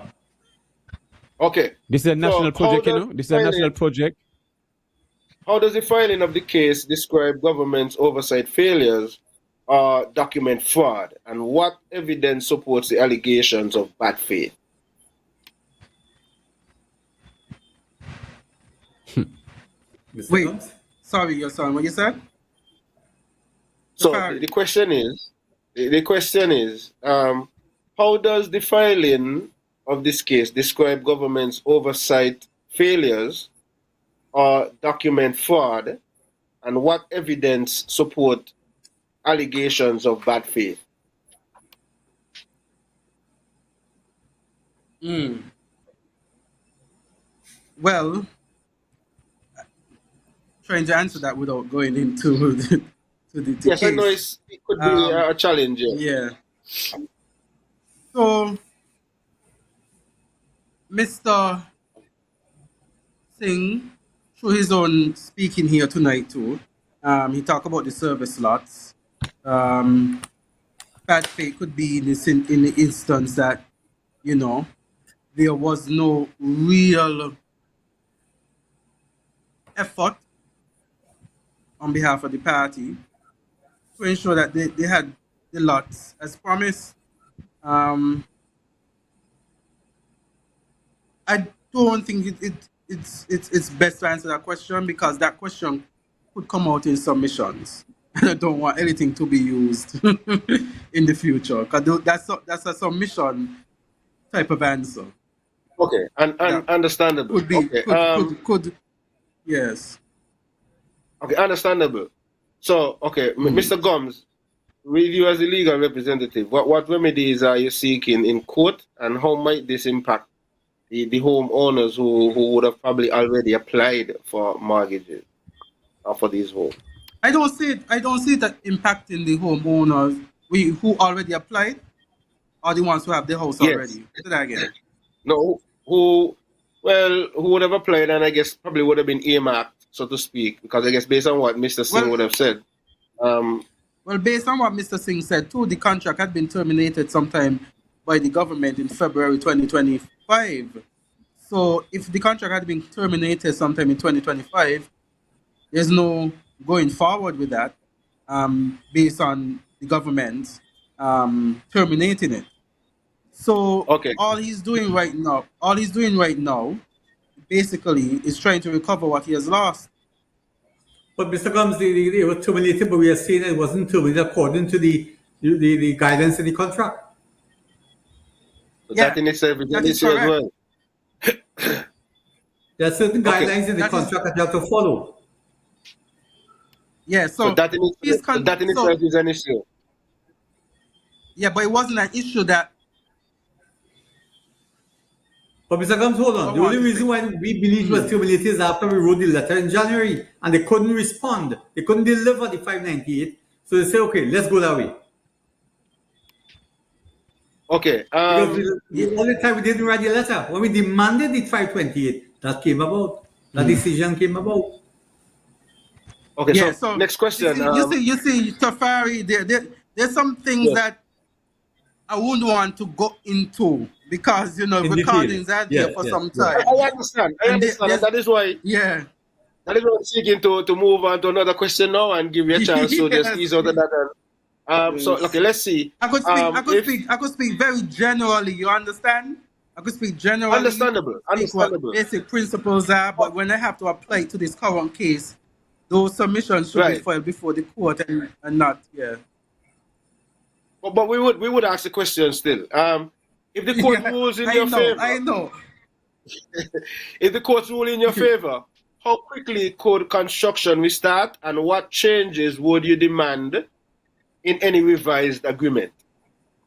That's the thing. If the court rules for misrepresentation, it will mean that the contract becomes null and void. It would mean that the contract no longer exists or is voidable. You That's understand? if it rules in your So favor. If it rules in your favor. under misrepresentation. So it would mean, if anything, that a new contract would have to be signed and a new agreement would have to be made if there would be any continuation of the project. Yeah, because what he's doing is basically rescinding the contract and returning what he has lost. So it's as if, let me say, it's as if you're reversing everything in simple terms. So I can't hear you. I was gonna ask now. So beyond this project, Let think what about it. lessons? Think about it as a like a replay then. On the Yes. misrepresentation, it's like a replay. It's as if he reverses the time back to before the contract had been made, so he doesn't lose anything, and it's as if the contract gone. You So understand? So then who own the stuff what at the about port? the, Who what own the about stuff? So the stuff at the port, who get them? The containers. Who will get the containers? If he get his money. Well, we'll work out that at that point in time. You'll work out that?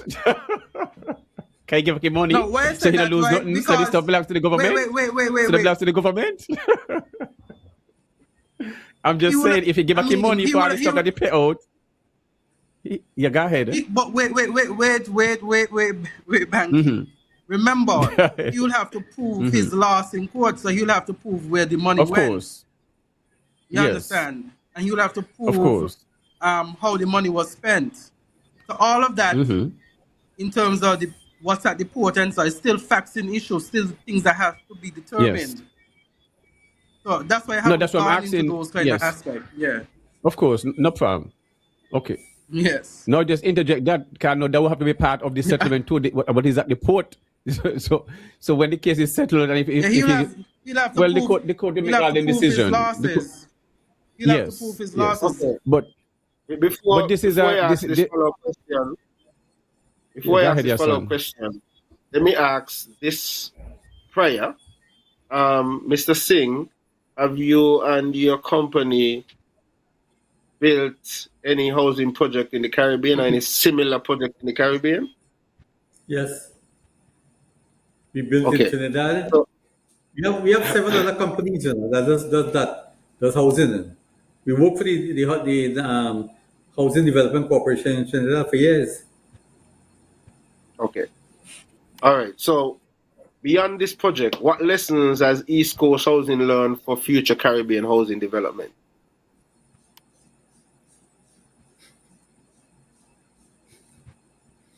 There's a tenfold question.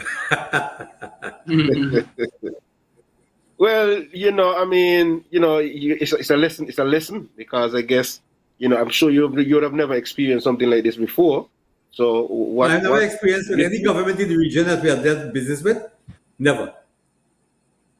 Because most of the work that we have done through our counterparts, our business partners, we have never had this kind of mistrust and everything else.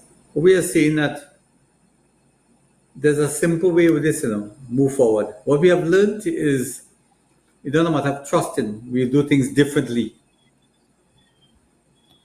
We'll make sure that people can deliver before they sign any dotted line, before they promise it, because we know we can deliver.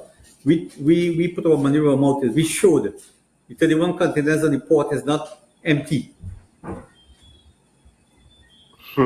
So what Okay, make you so what make you so confident that this was a safe project, Mr. Sin? What make you think this was a safe project? Because you said the government said they don't have no money. So what make you think this was a safe project? Well, the government, strange enough, but the government got a letter from our bankers directly to the Prime Minister to let them know that they were funding our project. So that is a non-issue for me. And that was a propaganda. Like I said, let me just go back to our initial question, why we took so long. Because we realized that we couldn't, to respond that is, we could not respond to every single negative propaganda.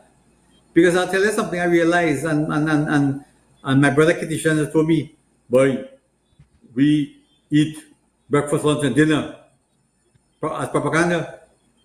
But if the truth comes out, nobody wants to hear the truth. Because sensationalization in the press sells more than the facts. So at the end of the day, we decided not to respond until the time was right. Because we would have been responding to over 1,000 or 2,000, 3,000 different persons. And it would be like a fish market. So on the advice of Mr. Gumbs, listen, hold your hand. When the time is right, we will respond. And we did based on we only responded because we got documentary evidence to support whatever we had to say. And we are here now. And we stand strong. Well, Mr. Sin, from your point of view, you realize you have put yourself, and I would say you even breached your own contract by going as far as to doing the work you're supposed to be even doing. But you call it good faith, because you ain't supposed to be doing a lot of stuff you ain't supposed to be doing. and you still went ahead to put in the service in of the latch and different stuff like that. So I really Mr. would love to Mackey, hear from the government side, side of you, to see Mr. Mackey, to see how before I answer this your question, yes. I'll tell you this.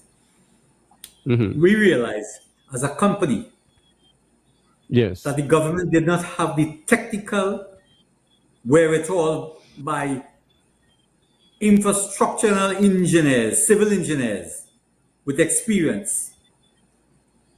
What do you When, mean? Sorry? What do you mean? Then the government All right, incapable. let me explain to you.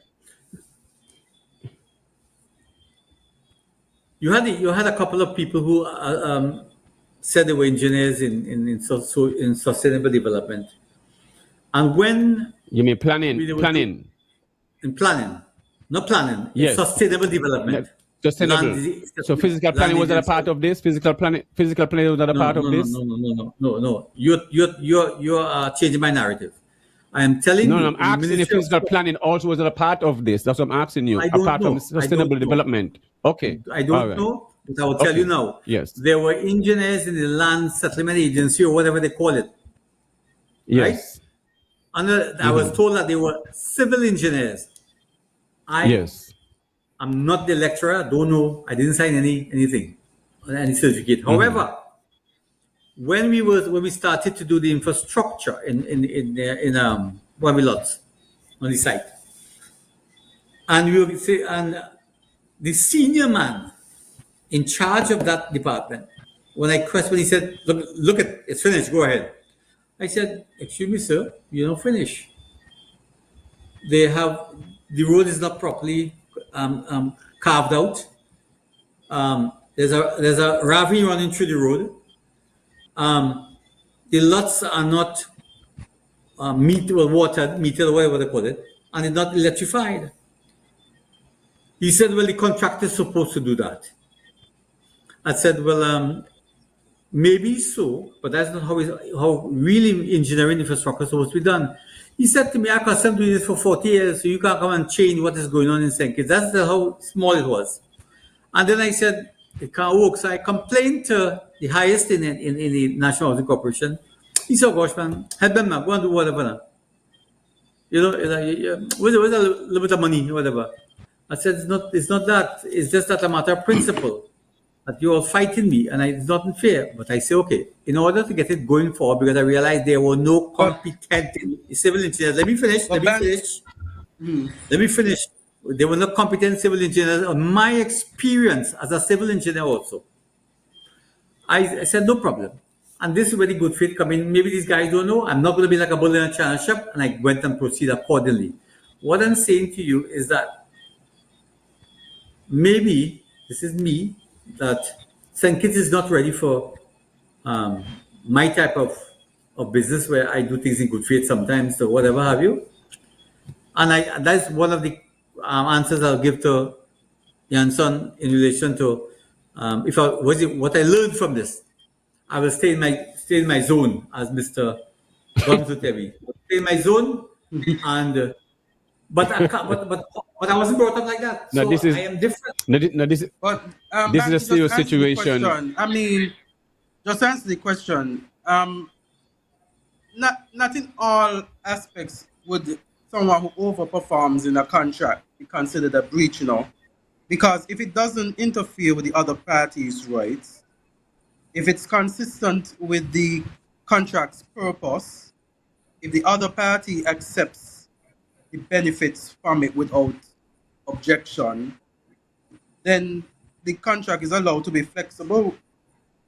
I mean, yeah, he might have assisted more than he was supposed to, but did the other party suffer any loss? Did it really, was it inconsistent with the purpose of the contract? Did the other party accept the benefit? Was it something that would have been contradictory to the contract? Would it have been something that would have caused the contract to come to an end? As this is a strange one. Right? This is very strange, Hassan, because yes. Yeah, as I listen to this, I am thinking to myself that we have to now, I guess, reach out to the government side to get their perspective on this, if they would be willing to come and speak to this. But Yes. I know some may think, well, at this point, why is Mr. Singh, coming to the public now and so on? But at the same time, Mr. Singh is not just coming to the public and speaking.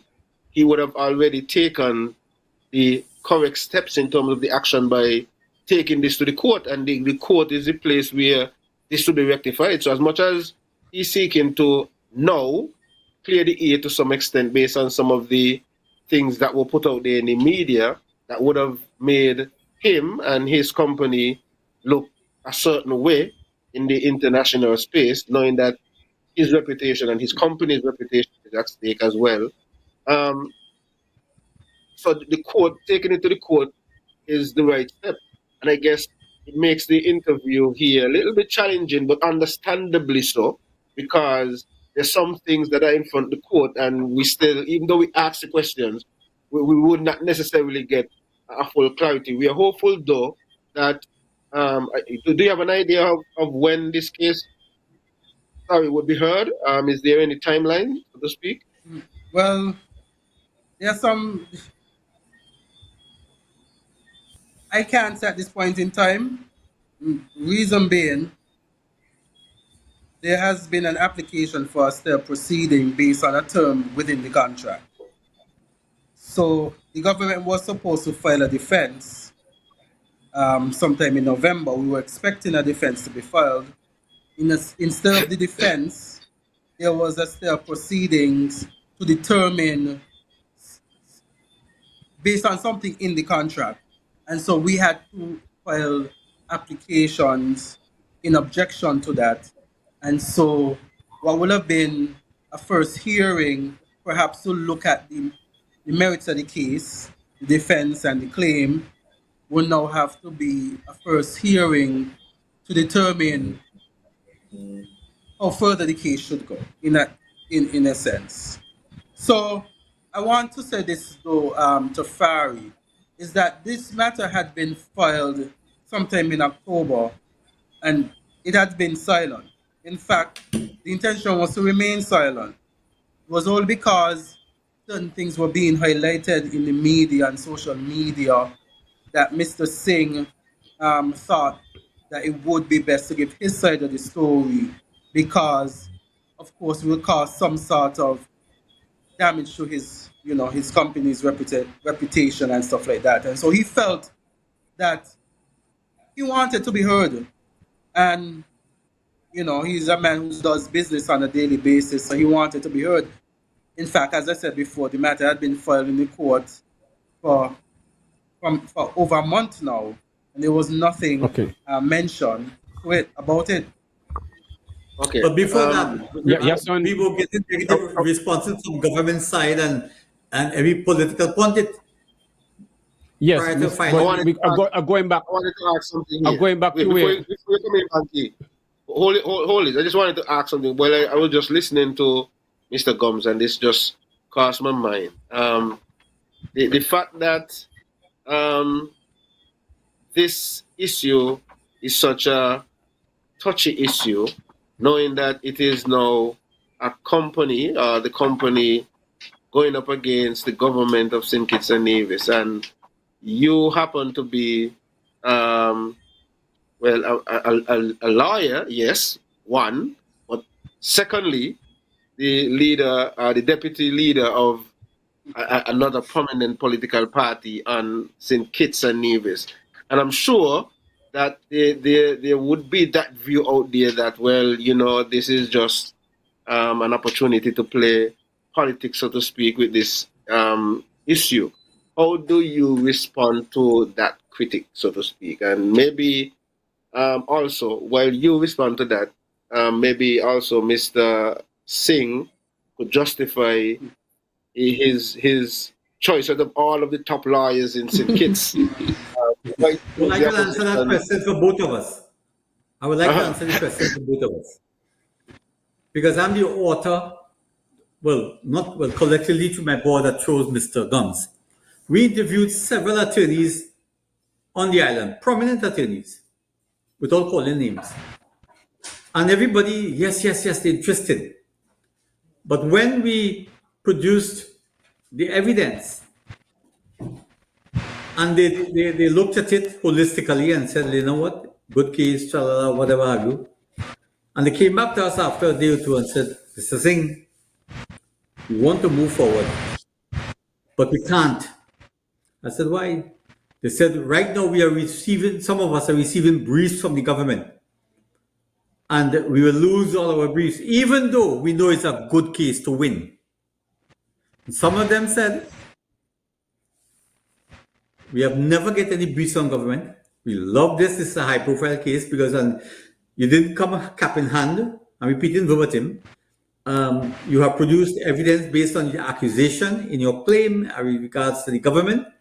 And we strongly believe that you have a case. And we talked to one, maybe 7 or 8 persons. However, we live here. And we still believe that the government might find favor in us to give us 1 or 2 briefs.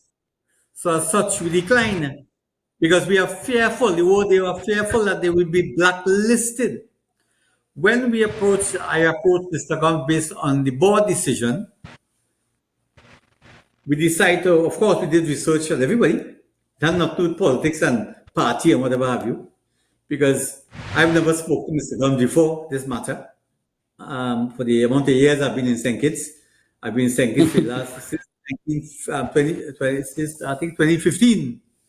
However, the thing about it is that we spoke to Mr. Gumbs one-on-one. We did our research, and he's only the guy that stood out and said, and we said he had to be fearless. Gumbs.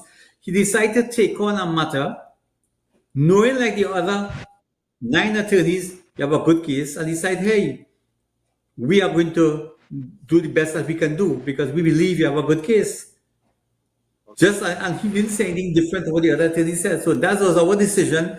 We took it on. We didn't see Pam's cap in his forehead. That was never the decision. Because if you remember carefully, and as Mr. Shabazz seems to have a good knowledge of things in the past, he would have known that if we were looking at it in a different way, his then political leader bashed me in several ways as regards to a different project. But I'm not thin-skinned. Right is right, wrong is wrong. And I felt that we had a case, and we went to Mr. Gumbs. I have no enemies. Like I said, I have total respect for Mr. Drew, his cabinet. And he's a gentleman. But at the end of the day, right is right, as both three always say, wrong is wrong. And if I sit down here and allow this matter to be controlled and taken over by the government, in light of what we have documentary evidence against them, then I'll be failing my duty as a CEO to do right by the company I represent. In fact, when Mr. Singh approached me, I had not told even my political party about the engagement because that was client counsel confidentiality. Even the point where I made the statement for the first time would have been the first time that party would have heard or anyone else would have heard. And it's only because at one point in time, Mr. Singh was very concerned about the that his company had been receiving. Okay, Banky, I'm gonna let you come in, but there's a question here before. I guess it's just follow up. The question. The question is, didn't your company have a lawyer for the contract before? Yes, we did. Mr. Singh, I guess it could be. Okay. We did, and the contract is a solid contract. That's why we are where we are now. No, I guess he meant if you didn't have a lawyer, because I guess you now have Mr. Gumbs dealing with this matter. We have a lawyer, but the thing is, Mr. Gumbs is allowed to practice in St. Kitts. Okay. Understand. So, Banky? Yes. I want to go back. To Mr. Singh where to the service lot in Atlees, where he said he was bullied into servicing the lot. What I'm saying here, right, if you're being bullied into servicing the lot, isn't this somewhat like you're doing something that you don't want to do? Is like you're breaching the contract that the government's supposed to do. You're doing the government work. Azard Counsel, isn't this also a breach of contract itself? Okay, if he's even bullied, he's been Right. Can he use the word bullied? You know, that's the word he used. No, I use it, and I'm going to tell you again, and I'm going to repeat myself again for the fourth time. Yes. Same answer. When I realized that the senior official could not come out and say, listen, we do have the competence. We do have this to do it. Can you do it? But it's not what you say, it's how you say it. So he didn't say it in that way. He said that, like I mentioned before, he said a different way. And I said, me being the gentleman I am, I said, no problem. So what I'm trying to say... The competence of doing what? I'm trying to get the government clean land and building homes over the years. So I'm trying to understand why they don't have the competence of doing this now. Well, I want to explain to you, like the gentleman said, who was the head of the land settlement department or whatever. When I saw the type of work they do to hand over to contractors to do housing, I told him, yes, if he ever worked outside of St. Kitts and Nevis, he said no. He worked 40 years in the island and accustomed giving any contractor doing housing work for the government. That is how they prepare the land. I said, this is not how it's done. We are accustomed to do it a different way, which is the only way, the national way. And he said, I do this for 40 years. And if you don't want to leave it. And I said, no problem. But at the end of the day, I come back to the point. He had his home, he had his business, whatever have you. Yes. And the persons who are looking forward to these homes were the sufferers, were going to be the sufferers. And I have a soft heart where people is concerned. But Mr. Singh, yes, I don't want you to leave with the intention that St. Kitts and Nevis don't have engineers, like they're not accustomed to the development and small communities, so they don't know how to put in roads and put in all these different infrastructure. You see what I mean? So that's what's important to hear from the government side. I want to cut you across. You're not hearing me. Yes. With all due respect of course, I hear you. Yes. I agree with you that St. Kitts may have the best engineers in the world. Let's agree to that, right? However, the best engineers in the world that you and I are talking about are not employed by the Government of Sustainable Development. And I'm speaking specifically of the engineers in sustainable development who are supposed to be on the ground supervising the infrastructure works on the land. And if you have the head honcho who is no longer there, that is how we do it. Where you have shrubs across the road, a drain across the road, and the plots are not plot out properly, we can't work. But I wanted to move on with the work. Maybe I should have walked away according to you, but that is not how I operate. I help where I can help. I got you. And I continue to help. So let us agree that the engineers we speak about, the very good engineers, are not employed by government. They work privately, and the government not hiring them privately. We'll definitely have to get the government side, because from what you're saying here, the top engineer in sustainable development don't know what he's doing. From what you're saying, I didn't say that. Well, alleged. Twist my word and edit my statement, my lord. Let me say alleged. My friend. Hold on, Banky. I don't quite get it that way from the explanation that I'm getting from Mr. Singh. What I'm getting from Mr. Singh is a scenario like this. Okay, there is an international standard way of dealing with things.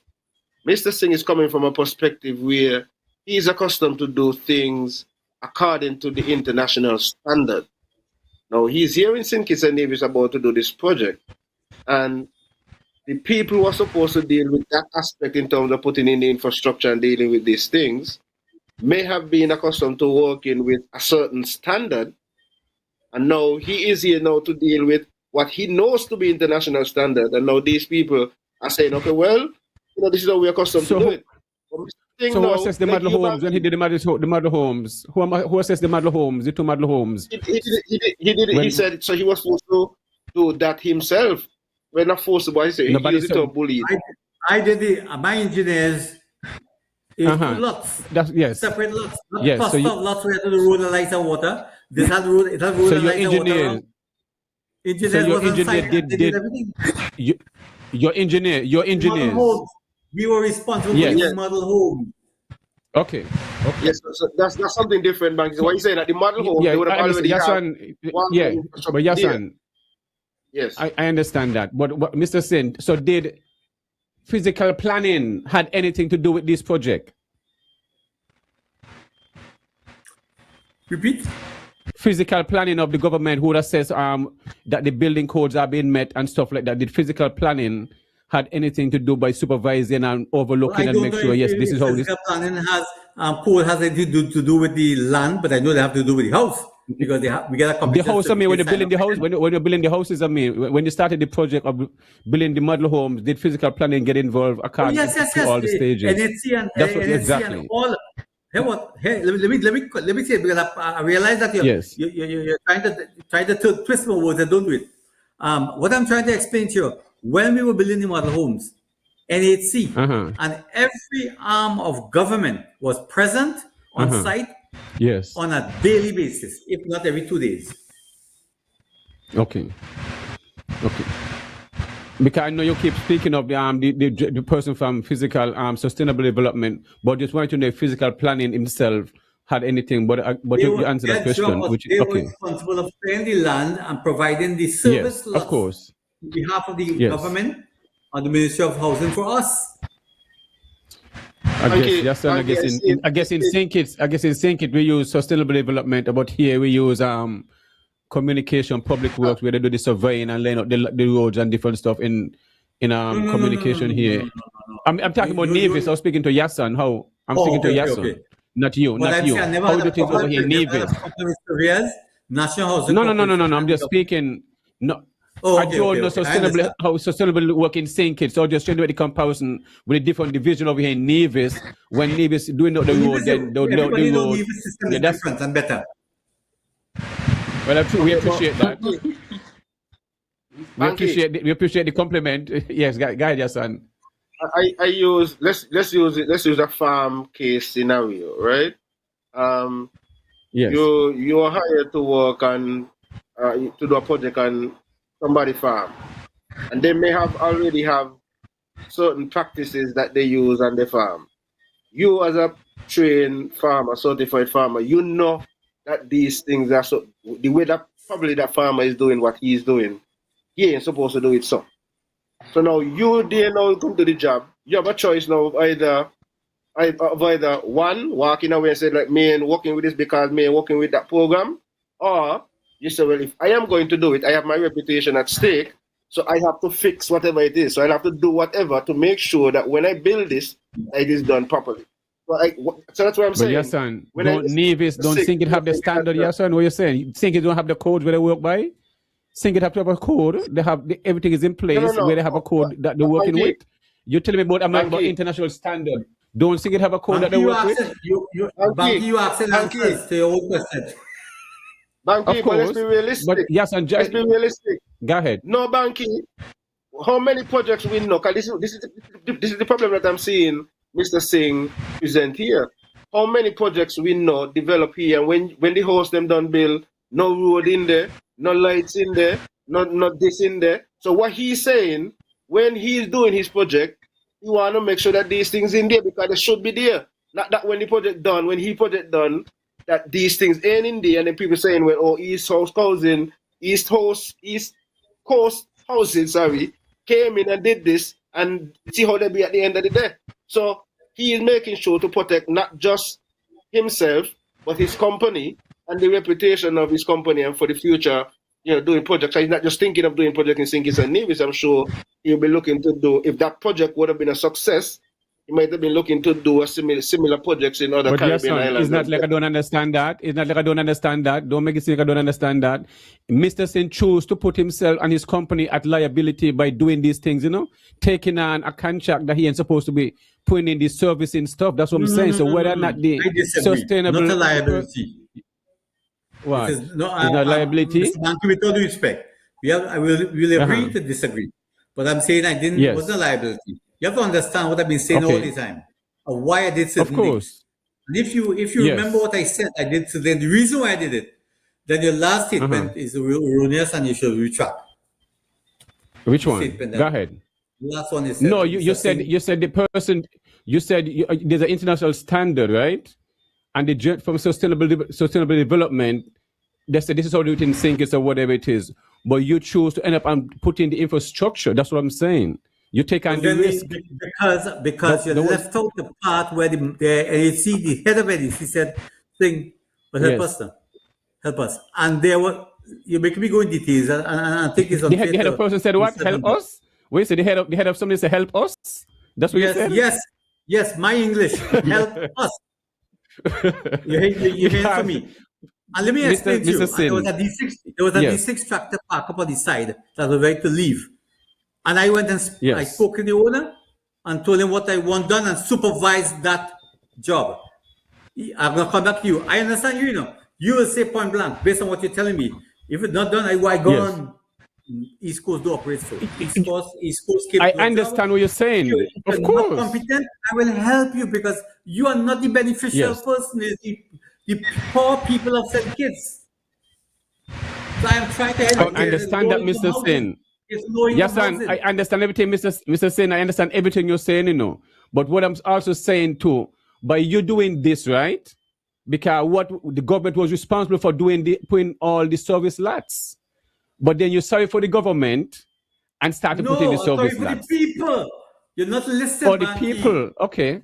Oh my God. Okay, you say for the people, not the government. All right. Correct. You say for the people. The end user, not the government. The end user is the people of St. Kitts or the Federation. Okay. You in Nevis, you don't have the problem here like in St. Kitts have.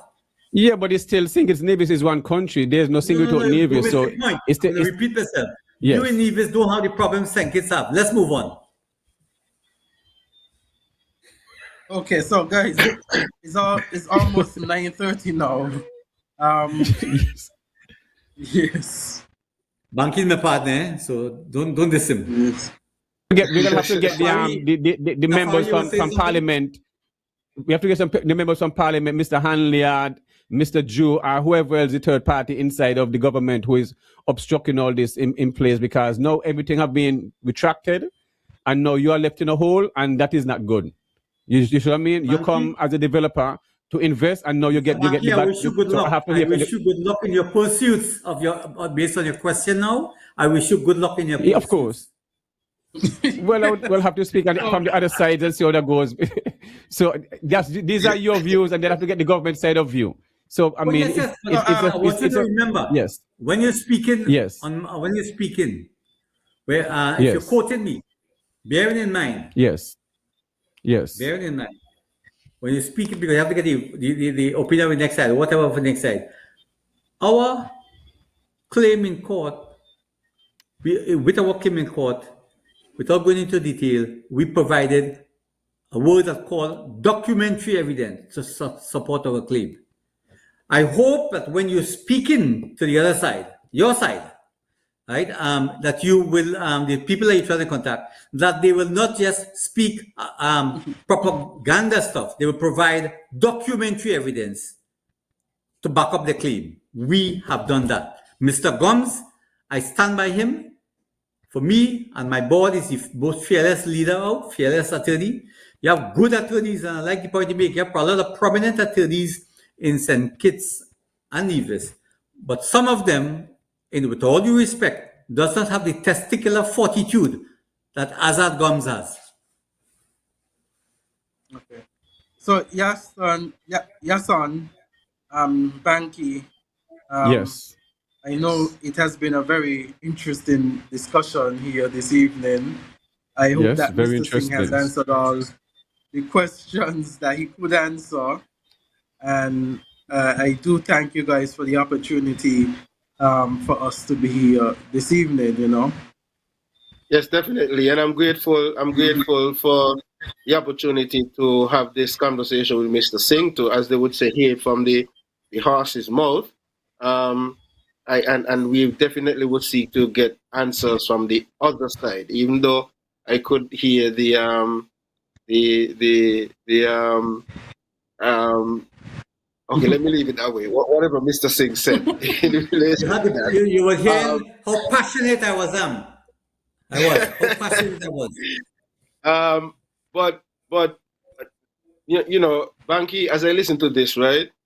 One of the things that's like pushing out at me is the fact that this is a huge case with allegations of breach of contract to some extent. That is not the case that is being pushed, No, but in terms of what we're Mr. Gums, hearing, could you correct? Mr. Gums, could you correct the English so we wouldn't be? Oh, so Yeah, it's please. he's filed a claim for misrepresentation. okay, misrepresentation.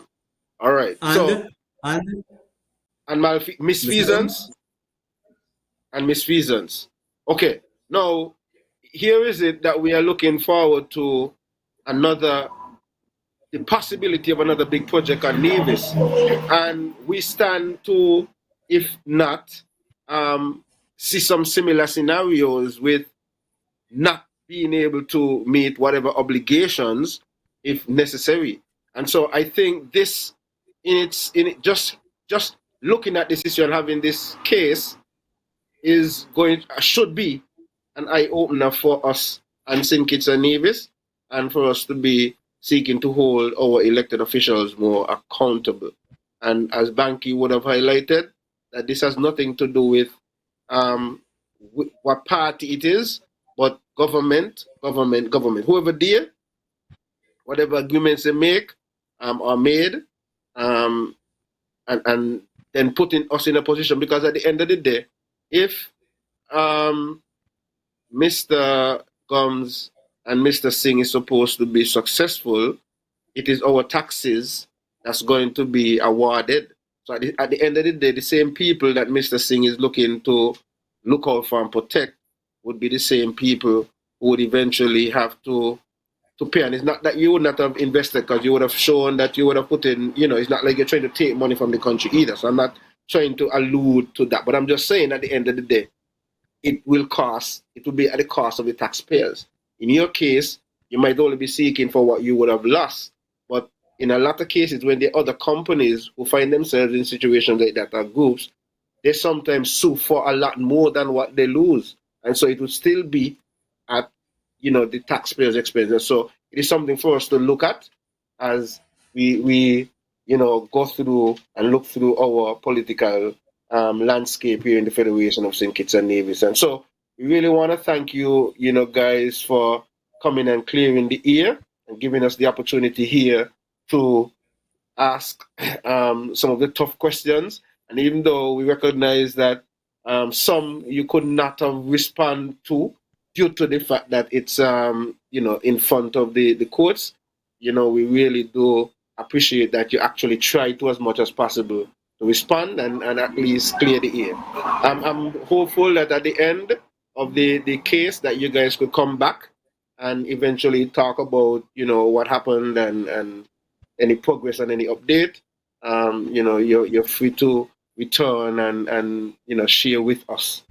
Mr. Singh, also in relation to um, the project we spoke to earlier, and the cannabis side of things, that is something that we could still, you know, I would really love to look into. And even if you don't do it directly, I have a project, and I mean, if you would be able to access the funds to make the project a reality, that would be wonderful. So, Mr. Gums, I'm going to be linking with you so that we could make this connection and see if we could make this project a reality. So if you might not necessarily want to work in St. Kitts directly, we could be associates and or at least maybe an investor in the project.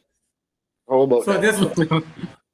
I just want to say thank you guys also, and just to tell my friend Banky that to answer his question in a nutshell, and you could write it down and keep it so you have it for future quotes. I always prefer to eat little and live long. Hence the reason why I'm always willing to share my bread with whoever, and it's not about the money. Unless you are different to most of us, I didn't grow up rich, but I know how it is to be poor, so I'm able to take care of and treat people the way you want to be treated. At the end of the day, in government, when much is given, much is expected. We must not allow ego and power to go to our head that we forget from whence we came. It will destroy us eventually. I thank you guys for the opportunity. And yes, to Mr. Tafari, whenever there's a need for us to come back on the show, I will do so on the guidance and approval of Mr. Gumbs. And I thank you again, Banky, for your Yes. the interest shown in more ways than one. But I just hope that anytime you want to get the answers to all the questions you ask me, play over the tape, because I'll tell you something.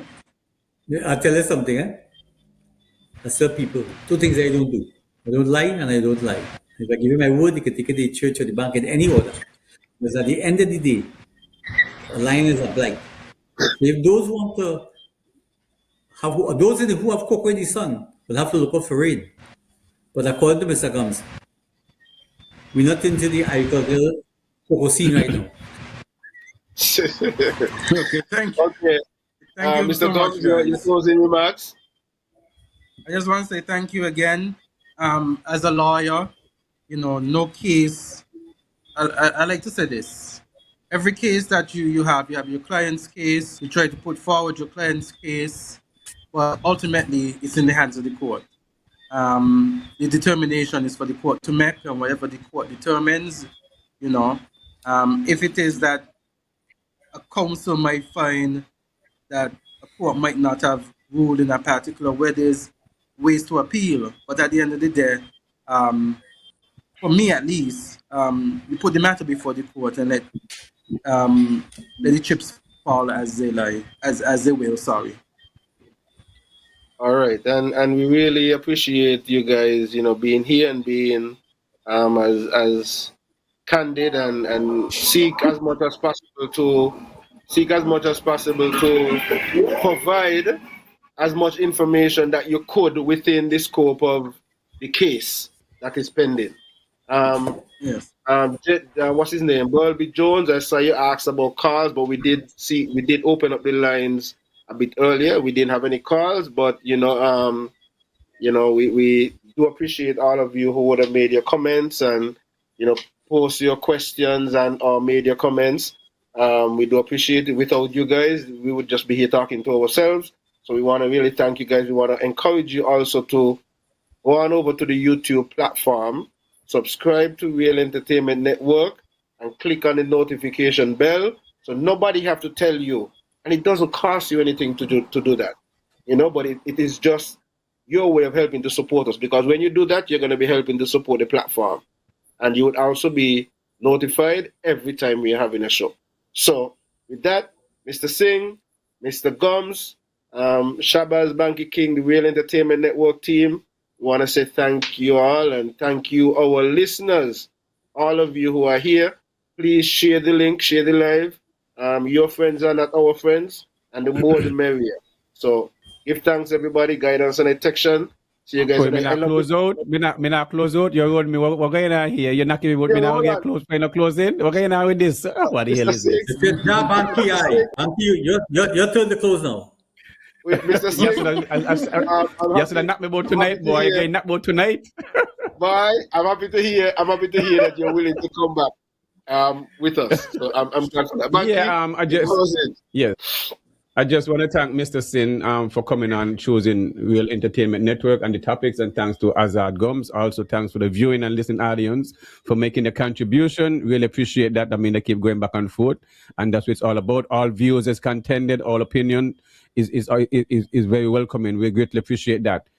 One thing I'm glad for that Mr. Singh came here tonight is that there are other parties involved, which is in the opening, because which I never get from the two other interview. Now we know it's a lot more behind in the matter than the pestle, where we sit in this situation. So that's when I got to start make more phone calls and see who is willing to come out from the government in St. Kitts and address the situation, because it's something that need to be addressed, because in good faith, the two model homes have people is been occupied.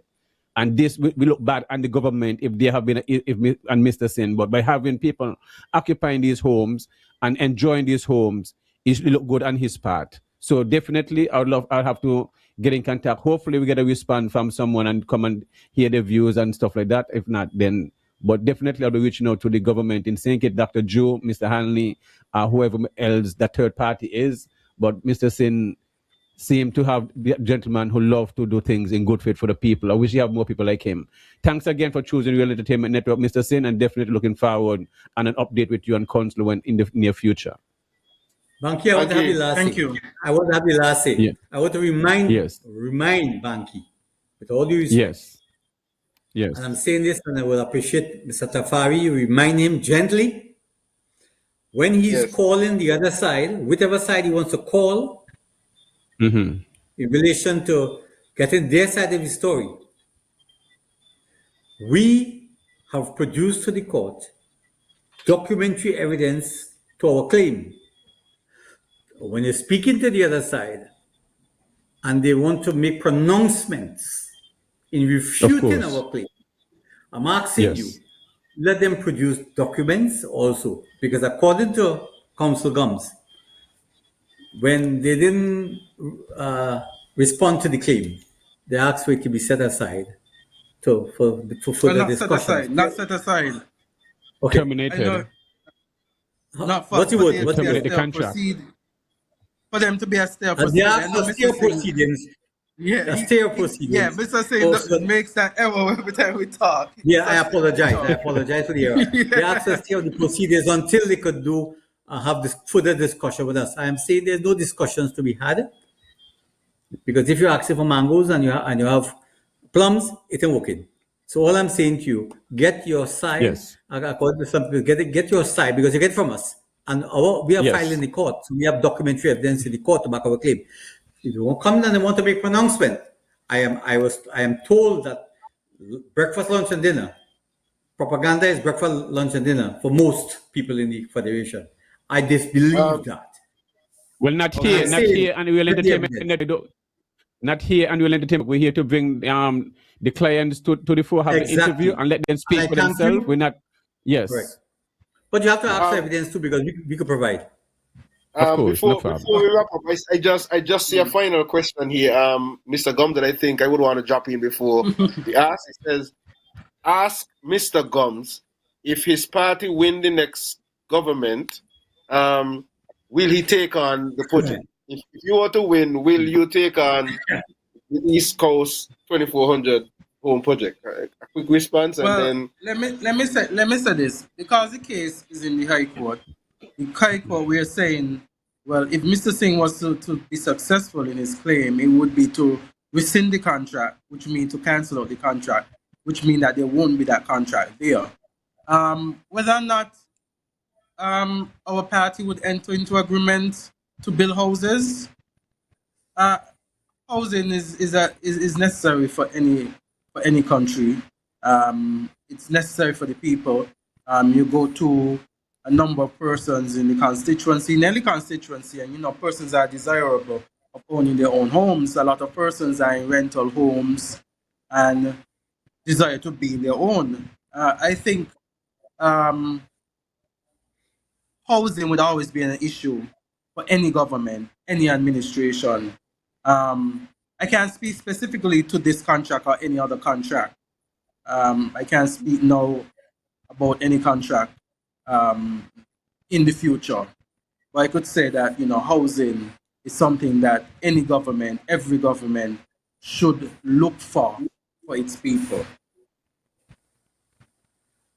okay, and Banky, we're gonna close out. We're gonna close out with a light moment. All through the program, Jetty Taylor was messing with you. Jetty Taylor say, "Yo, Just So, yourself, but man. That's my boy, man. The you minor supporting, matters. he say sound like you're supporting the Labour Party. So Nah, man. he said tonight now, he said, Banky giving his Labour closing remarks. I just wanted to end with that, really Like funny, moment. right JT, big up moment, yeah, yourself. right Enough moment. respect every time. You know what I mean? Yes, Good and, you that. Mr. Yeah, Singh, man. And thanks for that's just a little joke because Jetty Taylor is one of our followers and he always, he's a fun guy. He likes to make a lot of jokes and stuff. But anyway, yeah, man. Thanks for Real Entertainment Network, take us out. Enough respect, enough love, guidance and detection. Oh yeah, before we go, there is a